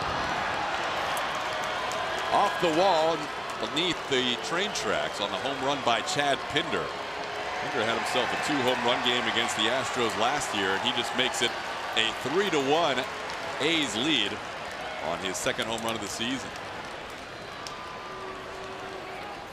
Couple of mistakes by Dallas Keuchel have got hammered. That is a hanging breaking ball right out over the middle part of the plate, and both Brian McCann and Dallas Keuchel knew it. All the runs tonight for the A's coming on home runs. A solo shot by Chapman and the 2-run home run by Pinder.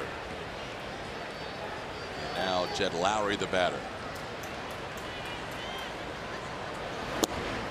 Lowry takes a called strike.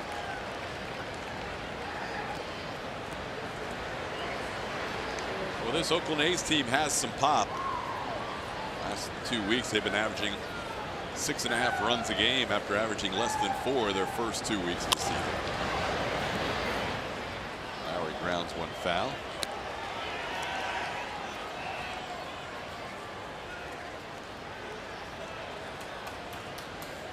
Matt Williams is over there in the 3rd base coach's box for the A's. Still showing good hands around 3rd base. Al Pedrique is the 1st base coach. Man, he was my 3rd base coach in Arizona. Good people, It's a mean fungo. My goodness. What does it mean to hit a mean fungo? It comes down there angry. He is not letting up. It's almost as if he's backing Candlestick and trying to drop and drive. He could hit some bullets down there. Still got a pretty good swing. He would actually, instead of flipping it to himself, we'd get out there early and he'd have somebody soft tossing it to him. Foul ball the other way. Long run Springer, but he'll run out of room. Yeah, you were in full cleats, protective gear, if you know what I mean. You were getting ready. He didn't mess around. No. Astros will be heading to Arizona after this homestand. Diamondbacks have the second best ERA in baseball behind the Astros. They're 2.87. Their rotation's done a real nice job. Patrick Corbin's been amongst the best in either league. 1-2 the count to Lowry. That ball into right center field, slicing towards Springer. He cuts across and makes the play for the final out. 3 hits in the inning, one of them a 2-run home run, giving the A's their first lead. It's 3-1.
My 1973 debut.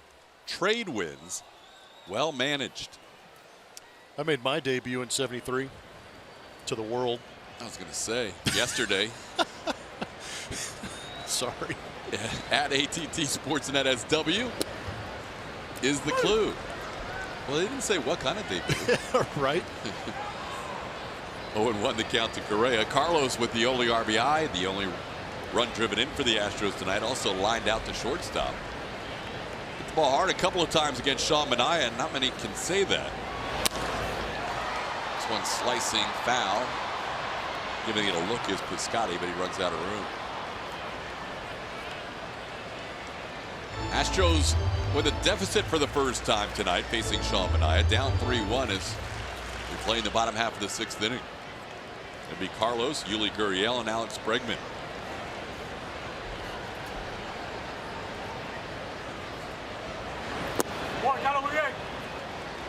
1-2 the count.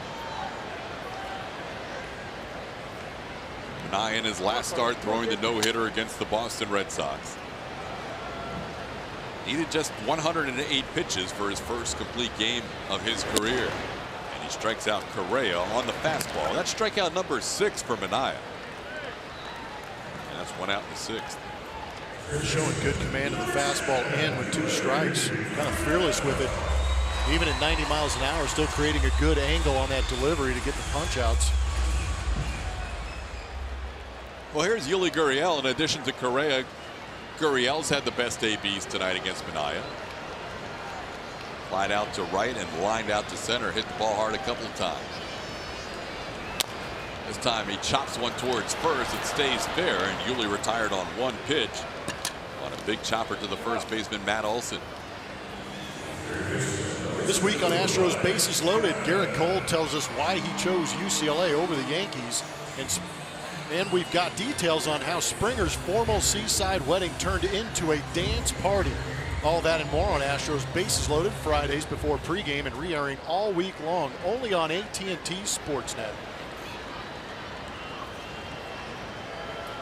Now here's Alex Bregman. Bregman walked his last time up. He's also grounded out. On the ground foul. Minaya, in all 5 of his starts so far this year, has gone at least 5 innings.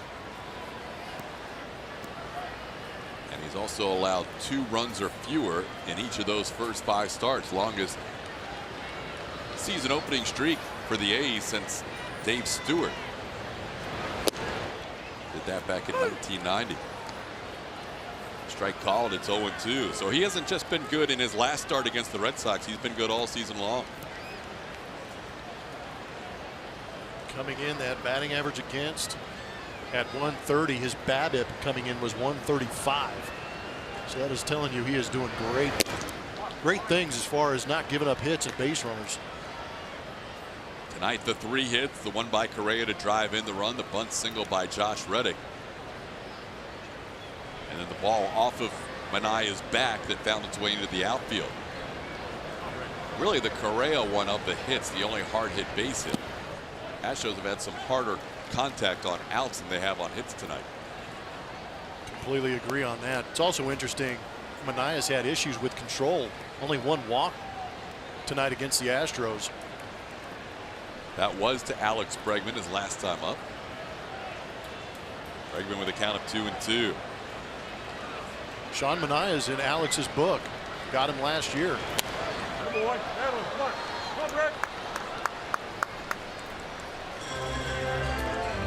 He'll be one of the candidates for pitcher of the month in the month of April. This will be his last start. April winding down as Monday will be the 30th.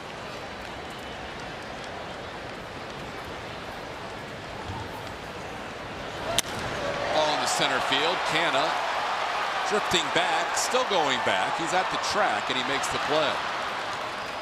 Bregman hit it about 400 feet, but it's a long out to end the 6th. We head to the 7th. 3-1 Oakland.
Asked you of unbreakable records in modern pitching history, which do you consider the most unbreakable?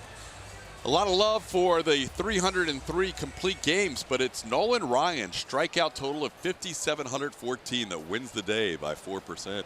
Solid. 35 years ago today, we showed you him passing the legendary Walter Johnson at age 36, becoming the all-time strikeout king in Major League history.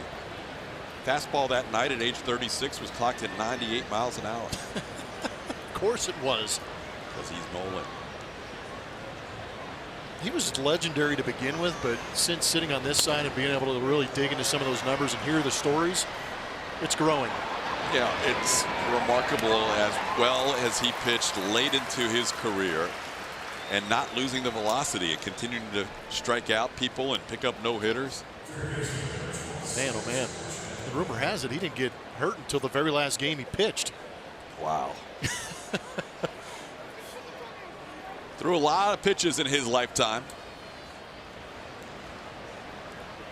Chris Davis popping up for the first out of the inning. Dallas Keuchel working down 3-1, allowing a couple of home runs tonight. First time he's ever allowed multiple home runs to the A's, and this is 17th start against Oakland. And it's the first time this year he's allowed multiple home runs. Had allowed 3 in his first 5 starts combined. But Chapman got him in the 5th. A solo shot was the first base runner of the game allowed by Keuchel. And then Pinder got him in the last inning, a 2-run homer. Dallas has not needed more than 15 pitches in any inning tonight as McCann gives a look at this foul ball.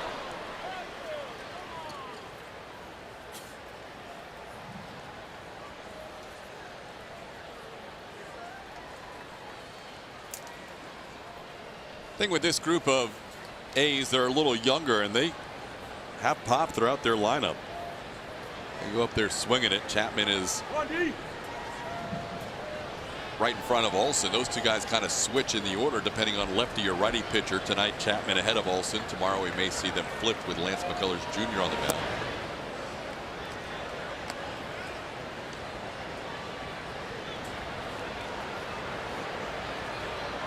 One and 2 the count.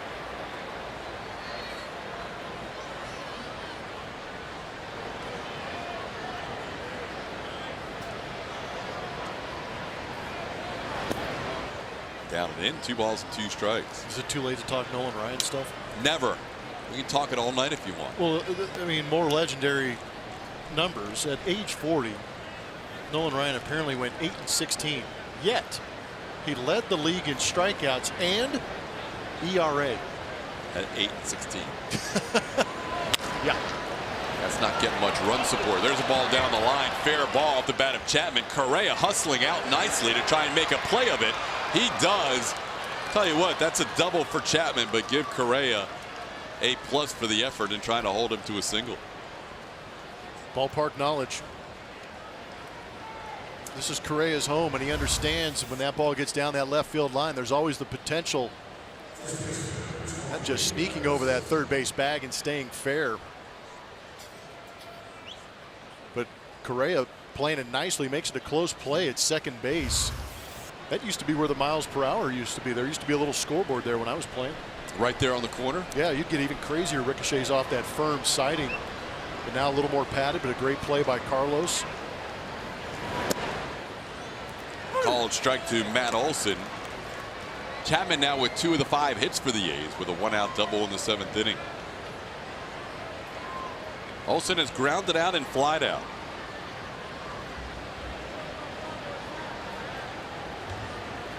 Olson had a stretch this year where he struck out in 15 straight games, but he has not struck out in the last 3. That's the first time he's gone 3 games without striking out since August of last year. But he's down on the count here, 0-2. Coming off a season with 24 home runs. And he stays alive on the 0-2 pitch.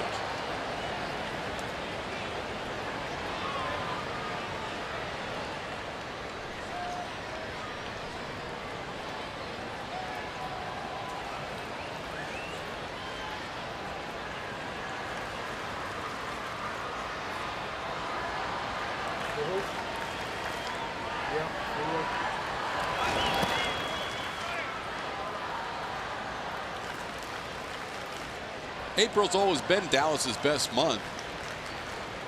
Mentioned he won a couple of pitchers of the month last year and in 2015.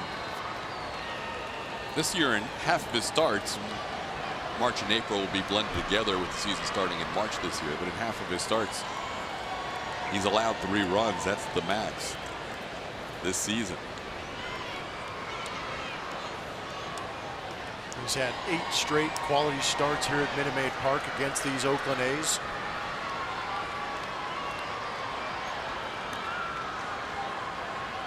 Pitching into the 7th inning for the 2nd time this year. He went 8 innings, as Blummer mentioned earlier, a complete game and a loss in that 2-1 game up at Safeco Field. Misses the inside corner. It's 2-2 to Olsen.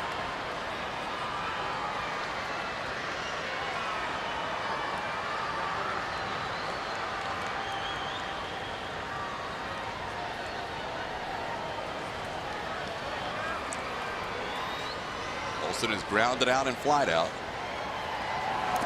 And it gets through McCann. That's going to send the runner to third. Chapman advancing, which will probably bring the infield in here with 1 out.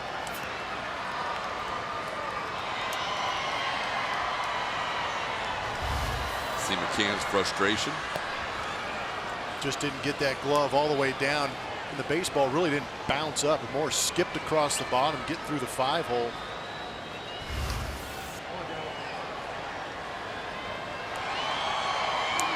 Wild pitch advancing Chapman to third, and now the infield is in, and it's a line drive past Correa. And that's a base hit and an RBI. First time all year Keuchel's allowed 4 runs in a game, as the A's take a 4-1 lead on the RBI by Matt Olson. Where the wild pitch really hurts. Great pitch, better piece of hitting by Matt Olson. Basically just laying the barrel on the outside part of the plate to connect with this pitch and line it past Carlos.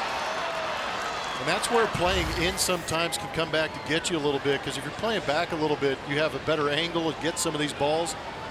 But playing in, the ball jumps off the bat. It's tougher to react to it. Yeah, it's safe to say that as well as that ball was struck, that if Carlos is back, there's probably an out recorded. Yep. So the wild pitch not only costs you an out, but it costs you a run with the infield coming in. And here's Mark Canha. Well, Dallas was in command through 13 batters, had only thrown 49 pitches. And then a solo home run by Chapman, and now it's a 4-1 game. Joe Smith begins to warm up for the Astros.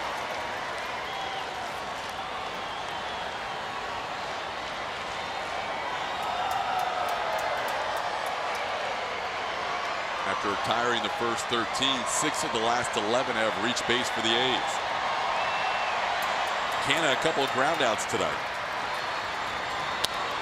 And he sends one into right, sending Springer all the way back. George still on the move at the wall, and this ball carries, and it is gone.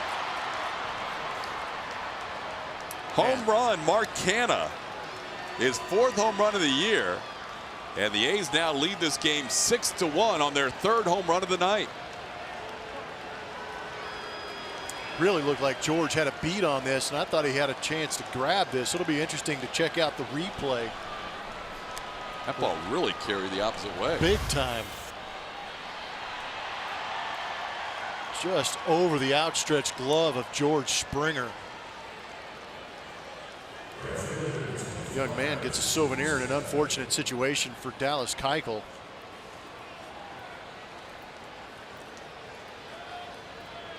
The disappointment. Great effort by George. Did everything he could, but just into the first row, and now Stephen Piscotty the batter. I'm with you. Off the bat, I really didn't anticipate that one getting that far out there.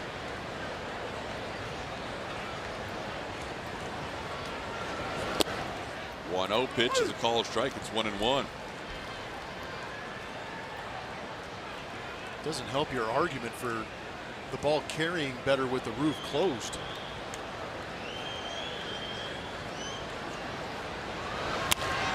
On the ground, Bregman. It's just 2 outs in the inning. Join the Astros at Minute Maid Park tomorrow, April 28th, as they take on the A's. 10,000 fans in attendance will receive a Jose Altuve American League MVP bobblehead presented by HEB, starting when gates open at 3 p.m. For more information and tickets, visit Astros.com or call 1-877-9-ASTROS.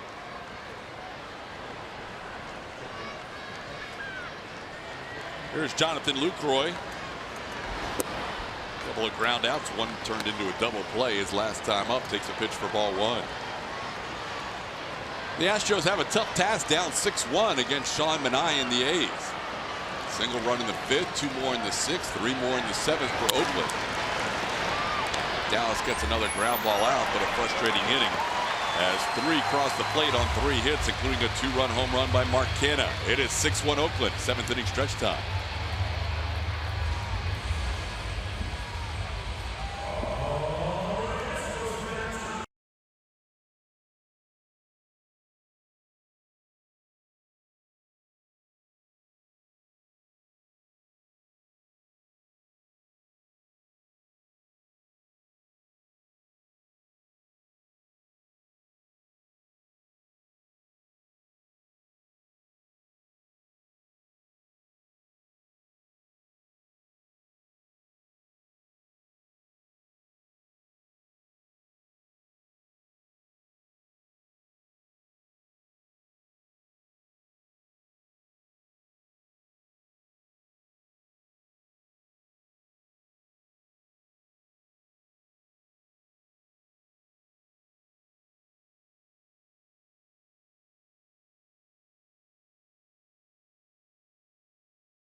Energy, and it's much to the delight of myself and Todd Callis to announce that one Saturday a month we are going to have the Hall of Fame Jeff Bagwell in our booth for a full game starting tomorrow night. Fans have spoken, the network and the team have listened, and I tell you what, what's great about this is not only that Jeff is a good guy, great ball player, fun to have in the booth. He's excited about this. Good. We're going to have some fun. We are going to have some fun. It'll be great to hear his insight, have him react to some of these plays that he's seeing on the field, some of the situation he is accustomed to, and how it relates to modern day baseball. That'll be tomorrow night. Jeff Bagwell joins us in the booth. Lance McCullers Jr. on the mound for the Astros against Daniel Mengden for the A's. Tonight, the Astros trying to rally down 5 now. They led this game 1-0 after 4. The A's have bounced back with 3 home runs. McCann trying to bunt his way on. That's a fair ball, and Lucroy throws him out. McCann with the shift against him, against the tough lefty Sean Manaea, trying to figure out how to get on. He saw Josh Reddick bunt for a hit earlier. This time he tried to push one up the third base side. It didn't work out for him. Here's Evan Gattis. Can't wait to have Baggy on tomorrow and ask him what his ISO number was. I'm kidding. I'm not going to ask him that. ISO power? Yeah. This pitch outside to Evan is 1-0. Although the answer would probably be very entertaining. Should be entertaining tomorrow for sure. A's have bullpen action up. Manaea is still at 82 pitches, but again, coming off his first complete game, coming off a no-hitter and all the hoopla that surrounds that. Bob Melvin probably having a little shorter leash tonight than he normally would.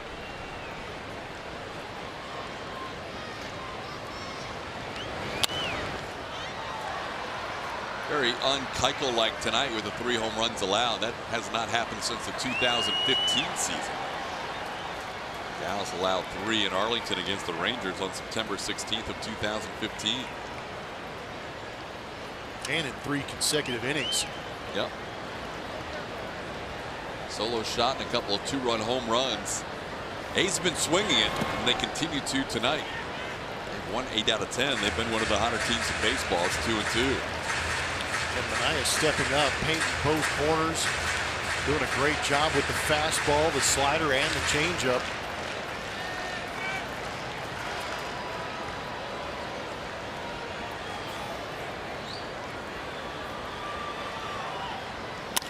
There's a ball in the left center field for a base hit. Evan Gattis is on.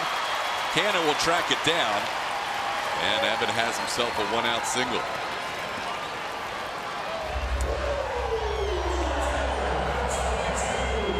You get down, and all you're trying to do is get base runners on. A.J. Hinch preaches it. He says if we can get 2 or 3 guys to do something good back to back to back, the Astros have a tendency to put crooked numbers on. That's all they're looking to do right here, especially this bottom part of the order. Get these guys on base, turn this lineup over for the guys at the top. Reddick bunted his way on last time. This time a slider away. It's 1-0.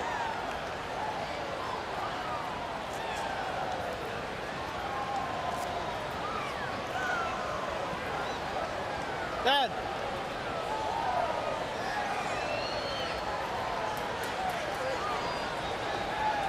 A's bullpen this year does have an ERA above 5 on the road. As Manaea misses, it's 2-0. There's a pretty good look at Jonathan LaCroix looking into the dugout. You see him shaking his head. Maybe the coach is asking, was that on the plate, that last pitch, that good slider? He kind of gave that look as to say, a little off the edge. Good swing there by Josh on the fastball. It's 2-1. Yeah, there'll be check marks throughout the game just with the dugout and the catchers as to where pitches are. And you know what's interesting about that too is that occasionally, instead of actually looking into the dugout and making a head nod or a gesture, there will be a signal from the catcher to the coach. You know, if I grab my left shin guard, you know, that means it was a strike or was not, just so you don't show up the umpire completely. This is that pitch. It's 2-2. 76 miles an hour on that breaking ball.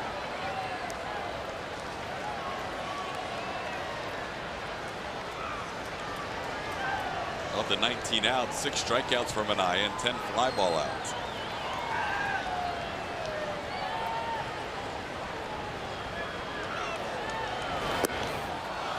There's strikeout number 7, getting Reddick. Bring the whole family out to Minute Maid Park for Kroger Family Sundays. Special Kroger Family 4-packs are available starting at only $60. That includes this Sunday's Astros-A's game. Visit astros.com/Sundays or call 1-877-9-ASTROS for more info. Bring the whole.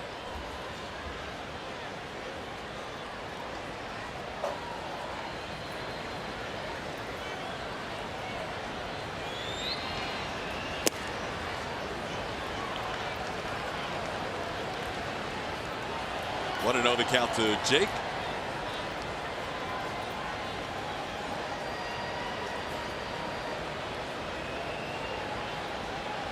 Jake has struck out a couple of times against Manaea.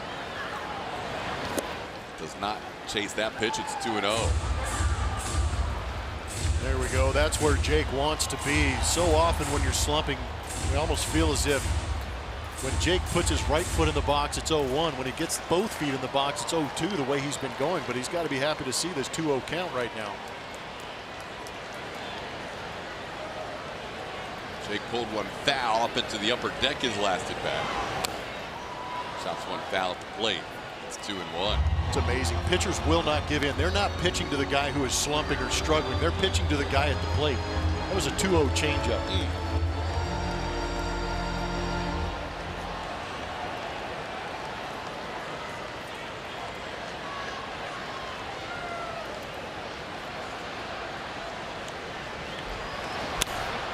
Popped in the air, shallow right, out goes Lowry, in comes Piscotty. It's the second baseman who makes the call on the catch, and that'll do it for the Astros. We're through 7, and the A's lead this game 6-1.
collection. Available at the ballpark and online all season. The collection features pieces for women, men, and children. For more info, visit ashos.com/thering.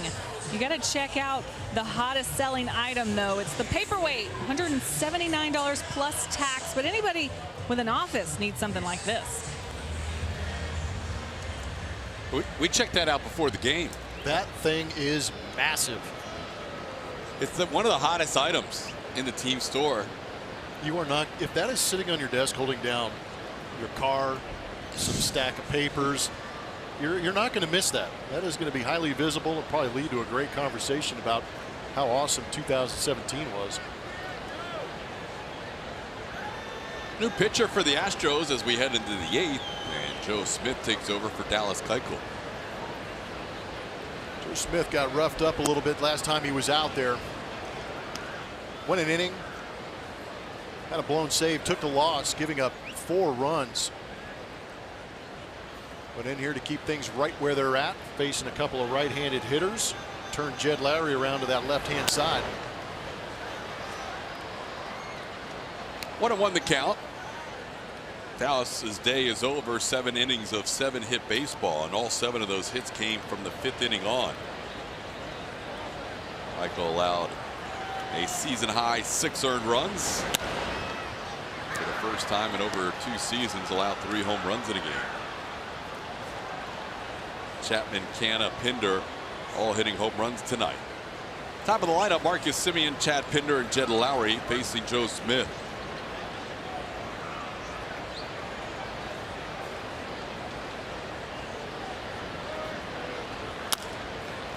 On the ground, Bregman has to hustle against Semien, and Marcus is out at first base. Just barely out on the nice play by Bregman, who continues to play fine defense at third. Not much of a reaction from Al Padrique, the first base coach. They are going to look at it, and they're asking to check the replay, as we do on our Mattress Firm Supermo. Heck of a play. I think we're going to see this overturned. Alex has been active down there, especially with Dallas Keuchel out there. We know he gets a ton of ground balls, but there's been some hard hit, tough plays, moving to his left and charging in. But a heck of a play just to make it that close at first base. Credit Marcus Semien for running hard out of the box. Yeah, frustrating because it was a really nice play, but it looks like Semien just barely beat it out. Take another look. He has got such good footwork over there at third base since transitioning from short to third. And that's the one. Foot on the bag. Ball yet to be in the pocket of that glove of Yuli Gurriel. Unfortunate for Joe Smith. Soft contact. Going to turn into a hit, most likely. Seen crazier things happen in New York.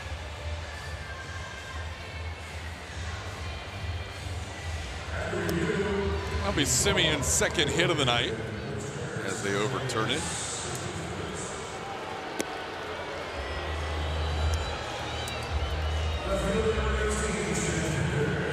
First 13 batters for the A's tonight did not reach base.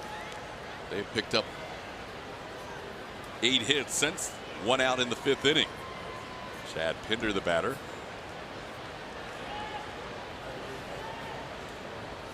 Pinder's 2-run home run giving the A's the lead 3-1. And the A's swept the Houston Astros in that series in September over at Oakland. Pinder hit a couple of home runs in one of the games of that doubleheader. The A's would sweep a 4-game set against the Astros and have won 5 in a row overall against Houston after losing on a regular basis. They had lost 19 of the previous 21 until winning the last 5 last season.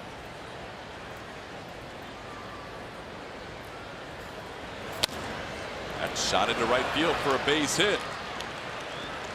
An infield hit, and now clean single to right, and the A's have runners on once again. Nobody out in the 8th.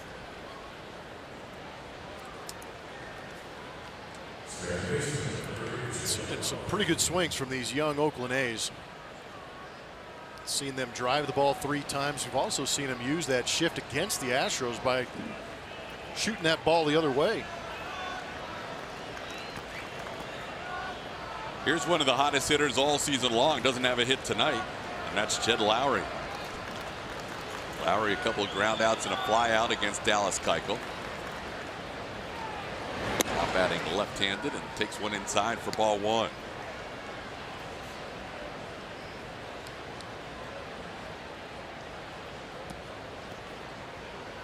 Smith trying to bounce back after a tough outing against his former team, the Angels.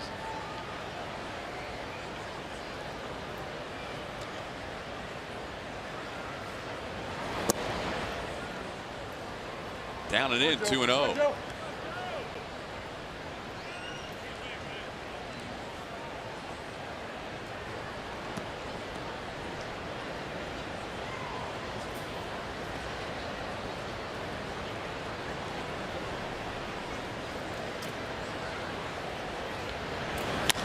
That ball is drilled to right field. George Springer all the way back. He is looking up, and this ball's off the fence and bounds away from Springer.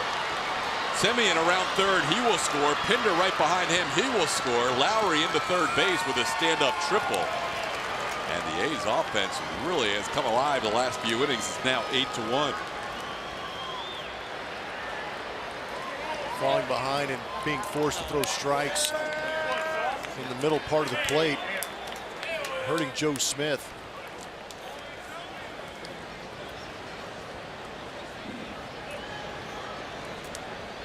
Three consecutive hits for the A's, and they're now up to 10.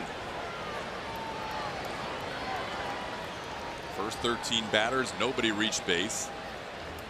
Next 17 batters, 10 hits.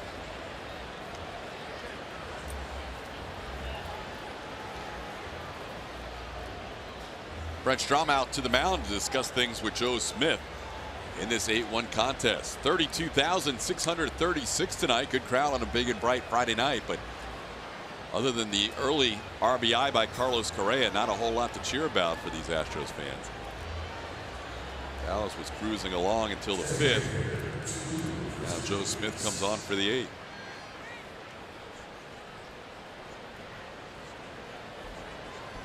Really only one hit through 5, so Dallas, you can say, was cruising along until the 6th.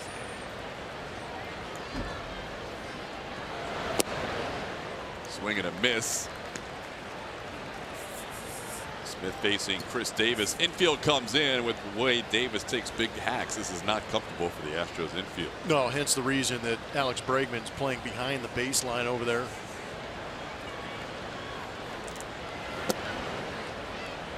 One and one the count. The rest of the infield playing in. Alex Bregman playing at self-preservation depth.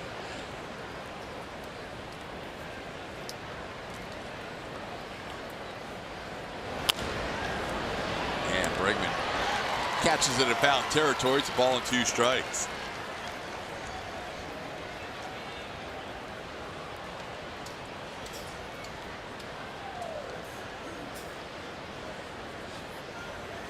Astros have not had a great start against the division opponents so far this year. And that was one of the strengths of last season. They ended the year 50-26 against the AL West. The early part of this season, that overall record is closer to 500. Houston coming in at 8-6 versus their division opponents. Tony Sip, Colin McHugh beginning to loosen.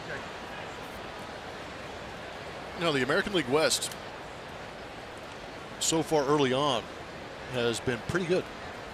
A lot of competition, a couple of moves made by the Angels. They came in and showed their worth against the Astros here at Minute Maid. Davis strikes out on the slider by Joe Smith for the first out of the inning. Got some power rankings talking about the American League West. They're brought to you by Steel. Divisions above 500. The Astros are a +12 in that category. American League East at +8. AL Central, not so much. But that +18 above 500 creates a lot of parity in the American League West early on. Yeah, it definitely appears that this will be a tougher division than it was last year. Most teams in the AL West last year, other than the Astros, were right around 500 or below. This year it looks like it could be a little tougher task to win this division. Astros winning last year in runaway fashion by 21 games. And at least to this point also. Again, the offense at home really hasn't shown up. Once they do, that may shift a little bit. Ball hit hard. Altuve with the infield in keeps it in front of him. Lowry not going on contact. He'll stay at third, and that's the second out. Chapman grounds out to Altuve. Overall, you see just one team below 500 in the AL West, and that's the Texas Rangers, who have had all sorts of injuries. Adrian Beltre, the most recent to go on the DL. Out of the dugout comes A.J. Hinch, and Joe Smith will leave the game with a lefty hitting Matt Olson due up. Tony Sipp will be the new pitcher when we come back.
Two outs. Jed Lowry on third base with the lefty due up. Matt Olson. Tony Sipp called out of the bullpen. Making his 5th appearance of the season. He's got 4 innings in the book. The ERA at 6.75, but he was great last time out against the Chicago White Sox. Went an inning through 13 pitches and got 2 punch outs. And that number on the bottom is why he's in here against Matt Olson, the 125 average against left-handed hitters. Astros shift Olson with 3 on the right side of the infield. Matt has an RBI single to left, and he's also grounded out and flied out.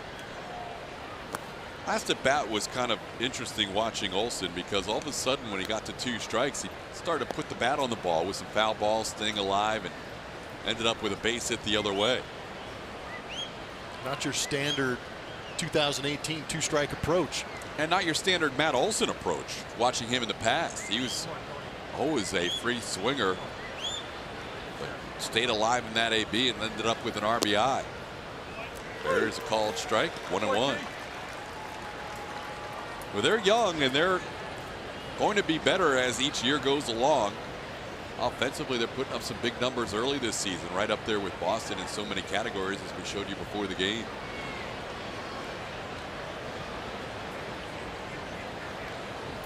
Sipp has faced Olson twice. Olson got him the last time for a home run. This time he misses. It's 1-2.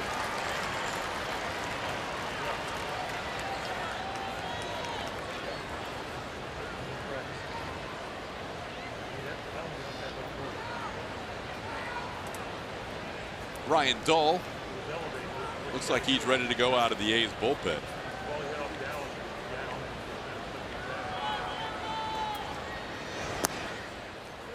Sean Manaea has thrown 95 pitches in this game. And after a no-hitter, 7 innings probably enough in this 8-1 contest.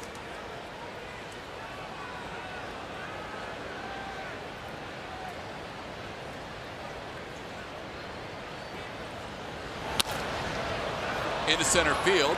Jake Marisnick is there. That'll do it for the A's, but they put up another crooked number, scoring 2 in the 8th, and now it's 8-1.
Bottom half of the 8th inning, the A's, as you can see, putting up at least 1 run in each of the last 4 frames, have taken an 8-1 lead against the Astros. Sean Manaea, coming off his no-hitter of the Boston Red Sox, did very well tonight. Went 7 innings, allowed 4 hits. The only run he allowed was an unearned run as he turns things over to Ryan Dull. Out of that Oakland A's bullpen, making his 4th appearance, he is a fastball, changeup, slider guy. Last time he was out there was on the 24th against Texas. He got the hold going, an inning and 2/3, giving up nothing except a walk.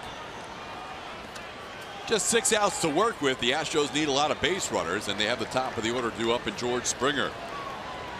Springer, as you saw in that montage, reached base on an error and then scored the only run of the game for the Astros.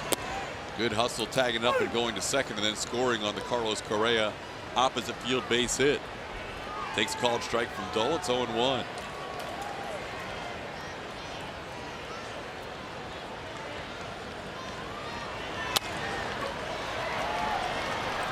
Grounds that pitch to second. That's out number 1 in the 8th. Get out and play is presented by Toyota.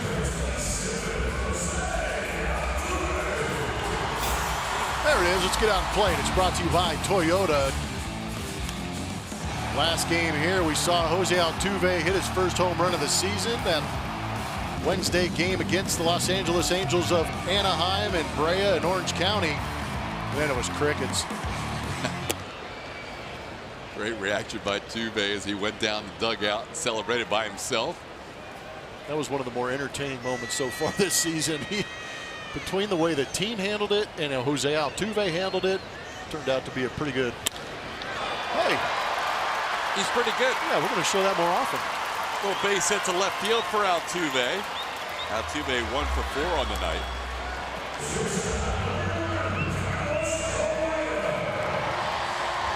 I'll bring up Carlos Correa.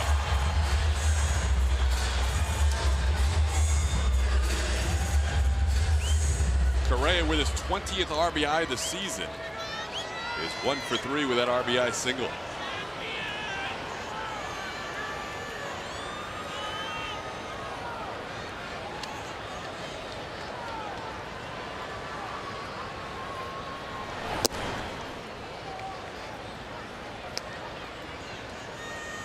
Altuve coming in 2nd place in hits, trailing only the A's second baseman, Jed Lowry. Altuve with his 35th hit of the season.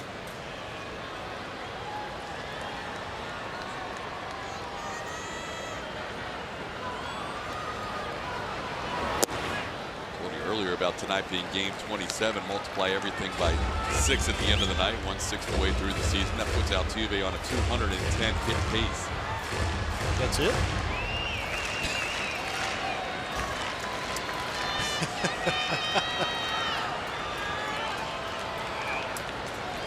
Going for his 5th consecutive 200-hit season. On the ground toward short. Semien to Lowry, and the double play is turned. A's get 2 on the sharply ground ball by Correa to end the 8th. Oakland takes an 8-1 lead into the 9th.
Debut, trade wins, well managed.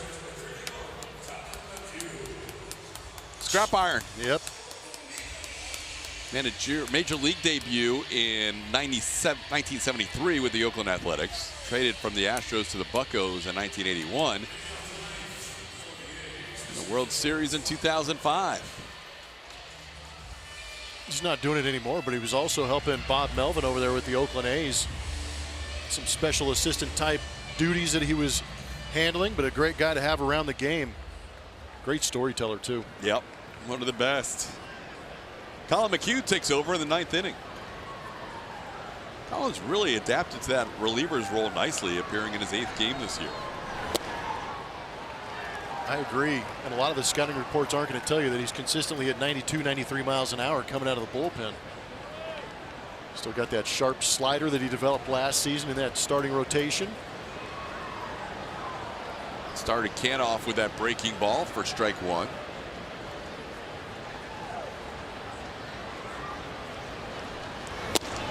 And he's ahead 0-2.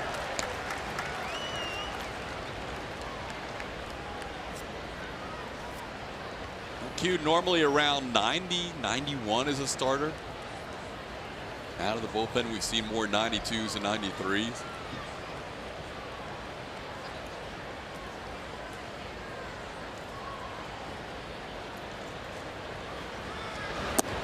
Tries to get him to chase, no swing. It's 1-2.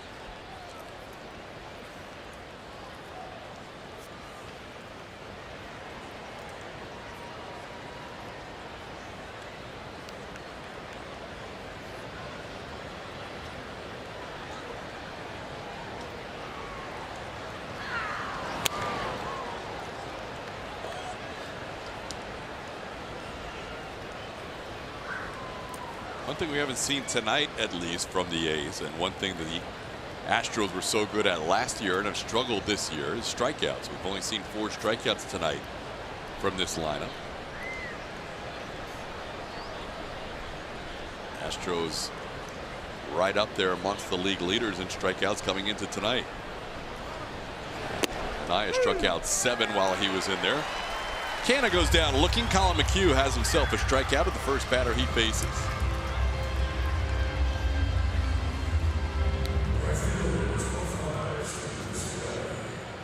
McHugh has a strikeout rate out of the bullpen of over 13 strikeouts per 9 this year. That's helping the pitching staff get to the top in those strikeout ranks. Last year, the Astros led in strikeouts most of the season. They were passed late by Cleveland and ended up finishing #2, but they are out to quite a pace this season. Last we looked, they were well ahead of the mark in the first 25 games for most strikeouts ever by any staff. The first 25 games of a season, as Piscotty down to the count 0-2. Stephen Piscotty 1 for 3, a single to right.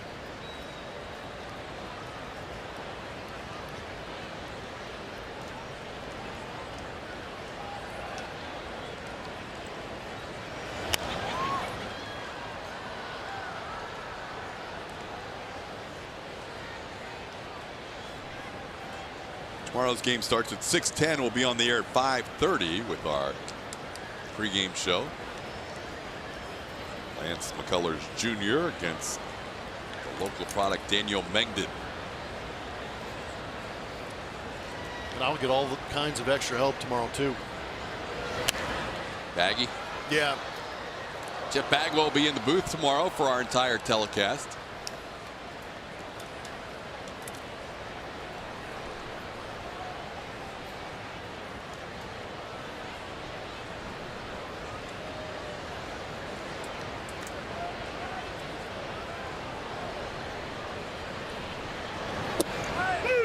Called third strike. Back-to-back strikeouts for Colin McHugh, both looking.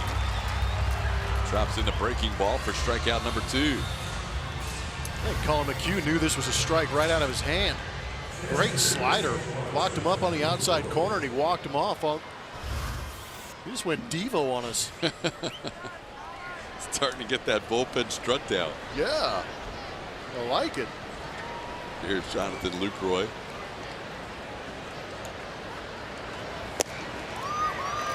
Called strike, 0-1.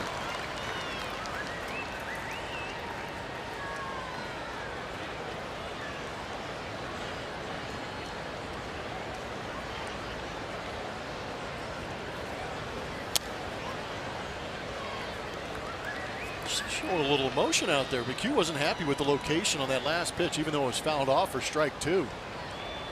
Expecting a little bit more out of himself. Take a walk around the back of the mound, regroup.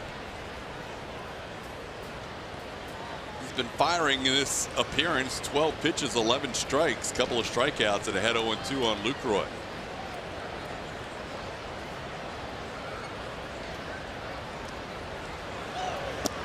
Oh, call it. Yes, he does. Freezes a third straight batter. Colin McHugh strikes out the side. All looking. 8-1 game heading to the bottom of the 9th.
Toyota, let's go places.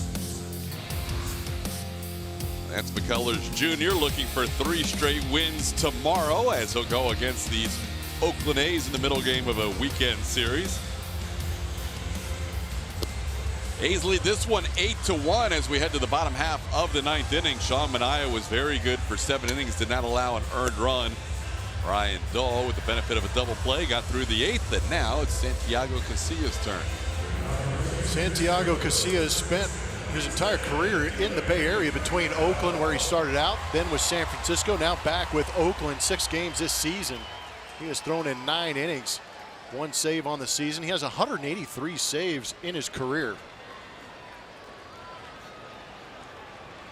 Well, the Astros down big. We'll have Yuli Gurriel, Alex Bregman, and Brian McCann due up. Astros did not pick up their first hit of the game until the 4th inning tonight when Carlos Correa singled into right field to score the only run for the Astros.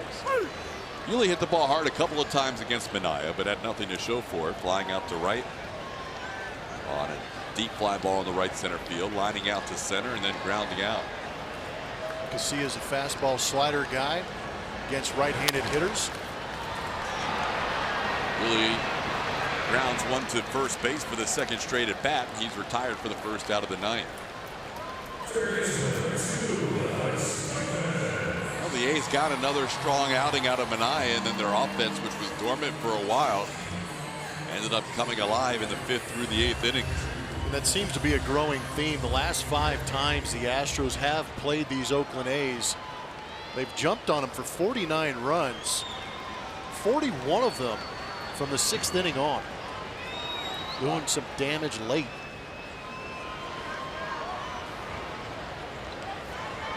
Rare night tonight where Dallas Keuchel allowed 3 home runs. Bregman into center field. He flied out to center his last time up. It's put away by Cannon for out number 2.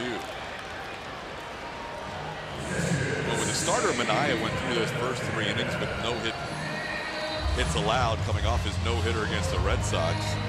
And if you add that to his previous start, he went a total of 14 innings without allowing a hit. Blue Moon Odom had set the A's record of 13 consecutive no-hit innings before that. Knocked off good old Blue Moon, huh? Blue Moon is out of the record books. So does it still happen once every blue moon? It a rare feat, to say the least. The Astros and the rest of the AL West, as we mentioned earlier, knew about Manaea, and I think all of baseball learned a little bit about that left-hander who's now 26 years old and continues to get better. Yeah, the only thing for me and Sean Manaea, and usually these young guys have a tough time getting these numbers to be consistent over the course of a season, is his first and second half numbers. There's a little bit of a discrepancy. Usually fades towards the end of the seasons, but the older he gets, the more he pitches, the better he should be throughout the course of a season. But he is getting off to a great start here in 2018. That ERA will drop down even further. This is the 3rd consecutive game we have seen the Astros involved with where the ERA leader coming into the game was pitching on one side or the other. Garrett Cole, or excuse me, Charlie Morton was the ERA leader coming into the game on Tuesday. Dropped down a little bit. Justin Verlander was the ERA leader going into Wednesday's game. Dropped down just a little bit there. And Sean Manaea coming in, the ERA leader tonight. Unfortunately for Manaea and the Astros, he will not drop down. He will remain in the top spot after 7 innings of no earned run baseball. 2-2 the count to Brian McCann.